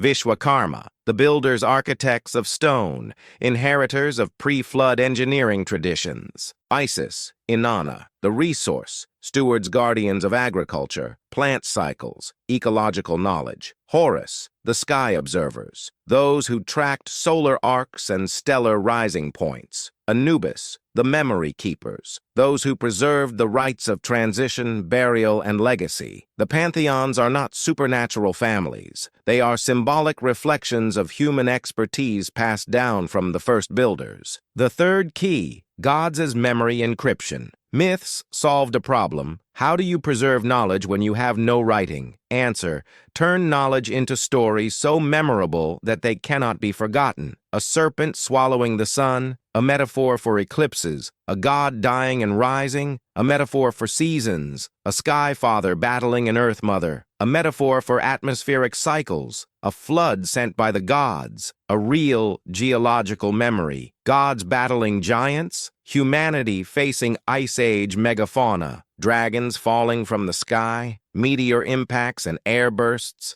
thunder gods with hammers, volcanic eruptions, and tectonic force. Every myth is a coded message. Every pantheon is a data archive. The first builders' knowledge did not vanish. It was encrypted. The fourth key: the true creation story. When we compare creation myths across continents, they share the same structure. 1. Chaotic waters, ice age meltwater, and oceans reclaiming land. 2. Separation of sky and earth, post-cataclysm atmospheric stabilization. 3. Birth from clay, sediment-rich floodplains birthing agriculture. 4. The first teacher, an ancestral memory of survivors bringing knowledge. 5. The age of the gods, the time of the first builders. 6. The flood, the Younger Dryas collapse. 7. The restoration, the Neolithic revival. This is not coincidence. Creation myths are not metaphysical. They are historical compression, a 2,000-year catastrophe reduced into cosmic poetry. The fifth key: the hero's journey is the journey of humanity. The universal hero story, from Gilgamesh to Osiris, from Hercules to Rama, is not about individuals. It is the story of humanity after the flood. Lost journey, death of the old world, trials, knowledge seeking descent into darkness, return with wisdom, rebuilding. The hero is us. Every culture preserved this journey because every culture lived it. The sixth key: temples as astronomical computers. The gods live in temples. Why? Because temples are machines, not houses. Machines that encoded solar years, lunar cycles, planting seasons, flood expectations, stellar calendars. Temples aligned with gods because gods were cycles. A sun god, March solstice temple; a moon goddess, brings lunar alignment; a sky watcher, brings stellar gate. The sacred was scientific. The seventh key: the pantheon as a cosmic mirror. When we map the roles of gods across cultures, we find they represent cardinal directions, elements, celestial bodies, seasons, life stages, natural forces, human roles. The pantheon is a symbolic model of the cosmos, a teaching tool inherited from the first builders. Ancient priests did not worship gods, they studied them. Mythology was an encoded curriculum, a cosmic encyclopedia. The eighth key: the flood survivor's message hidden in myth. Every pantheon contains a version of the flood survivor. Utnapishtim Manu Noah Deucalion, Nu'u Ayaya Bochika, the Hopi world survivors. What do these figures do? they teach. After the flood, the survivors bring back agriculture, timekeeping ritual, geometry, stonecraft, astronomy. They are not divine. They are the first builders. The message encoded in all flood myths: we rebuilt before. We may need to rebuild again. The ninth key, the event. They never forgot some gods and myths describe a cosmic terror. Dragons falling from the sky, thunder gods striking the earth, serpents of fire, suns, darkened oceans rising, world trees shaking, stars shifting. These are not fantasies. They are memories of the Younger Dryas impact events. The first builders experienced global catastrophe. Their descendants encoded it as myth. Civilizations turned those myths into religion. We inherited the stories, but not the understanding. Until now. The final key. Behind every god is a teacher. Behind Enki is a navigator. Behind Isis is an ecologist. Behind Thoth is an astronomer. Behind Osiris is an agricultural scientist. Behind Horus is a solar observer. Behind Quetzalcoatl is a mathematician. Behind Viracocha is a megalithic architect. Behind Shiva is the cycle of destruction and renewal. Behind every god is a human memory of the first builders and the lost world. Their stories are not divine mythology. They are humanity's oldest textbooks. And now we stand at the doorstep of the greatest realization. If we understand the symbolic layer, can we reconstruct the worldview, the science, and possibly even the identity of the mother civilization itself? We have followed the thread back through thousands of years, through myth, stone, astronomy, catastrophe, and memory. We have traced the distortions, decoded the symbols, and reconstructed the world view the first builders inherited from a forgotten world. Now, at the end of the journey, one question remains. Who were the first builders? Really? What kind of civilization shaped them? And what message were they trying to leave for the future of humanity? This final block is not a conclusion. It is a revelation, the full picture emerging from 20 blocks of hidden truths, forgotten knowledge, and ancestral echoes. Let us gather the pieces we've uncovered, assemble them, and see the first builders as they truly were. Not gods, not myths, not primitive foragers, but something far more profound. The first builders were the survivors of a world we lost. The first builders did not emerge from nowhere. They were not an anomaly. They were not the beginning. They were the inheritors of a civilization that lived along the Ice Age coastlines, a world swallowed by the sea between 10,800 and 7,000 BC, a world of long coastlines, stable climates, abundant resources, early navigation, stoneworking traditions, sky observation, symbolic language, seasonal festivals, ritual gathering sites, a world erased by rising oceans, mega floods, earthquakes, shock waves, wildfires, atmospheric collapse, meteoric airbursts. The mother civilization did not vanish in one day. It drowned slowly, coastline by coastline, generation by generation, until the surviving pockets broke apart and fled inland. What we call the first builders were the children and grandchildren of those refugees, people carrying fragments of an entire world on their backs. The first builders weren't primitive. They were rebuilding Göbekli Tepe, Karahan Tepe, Çatalhöyük, Tel Caramel. These sites are the reconstruction, not the origin. Their builders remembered stonework, remembered the stars, remembered the cycles, remembered the catastrophe, remembered the teachers, remembered the unity, remembered the sky serpent and the cosmic bird, remembered the world tree, remembered the flood. They preserved what they could, but they were working with a fragment of what once existed, a handful of memories from a culture that had developed over millennia. They rebuilt not from strength, but from loss. The first builders were the Phoenix generation, the ones who rose from ashes carrying only the knowledge they could save. They created sanctuaries as time capsules. Göbekli Tepe is not a temple, it is a vault, a library, a memory machine. The first builders encoded astronomy in alignments, cosmology in animal symbols, mathematics in pillar spacing, philosophy in geometry, history in mythic carvings, identity in T-shaped humans, ecology in animal pairings, catastrophe in vulture stones. They buried it on purpose, not out of fear, but out of hope. The same hope that drives humans to bury seeds before winter, believing they will one day grow again. They did not seek civilization, they sought continuity. Unlike later civilizations, the first builders did not chase empire, conquest, agriculture, or wealth. They chased memory. Their purpose was not to dominate, but to preserve, not to expand, but to endure, not to control, but to remind. Their monuments did not glorify rulers or armies. They glorified the sky, the earth balance cycles, humanity's role, the memory of catastrophe, the interconnectedness of life. The first builders' worldview was not about power.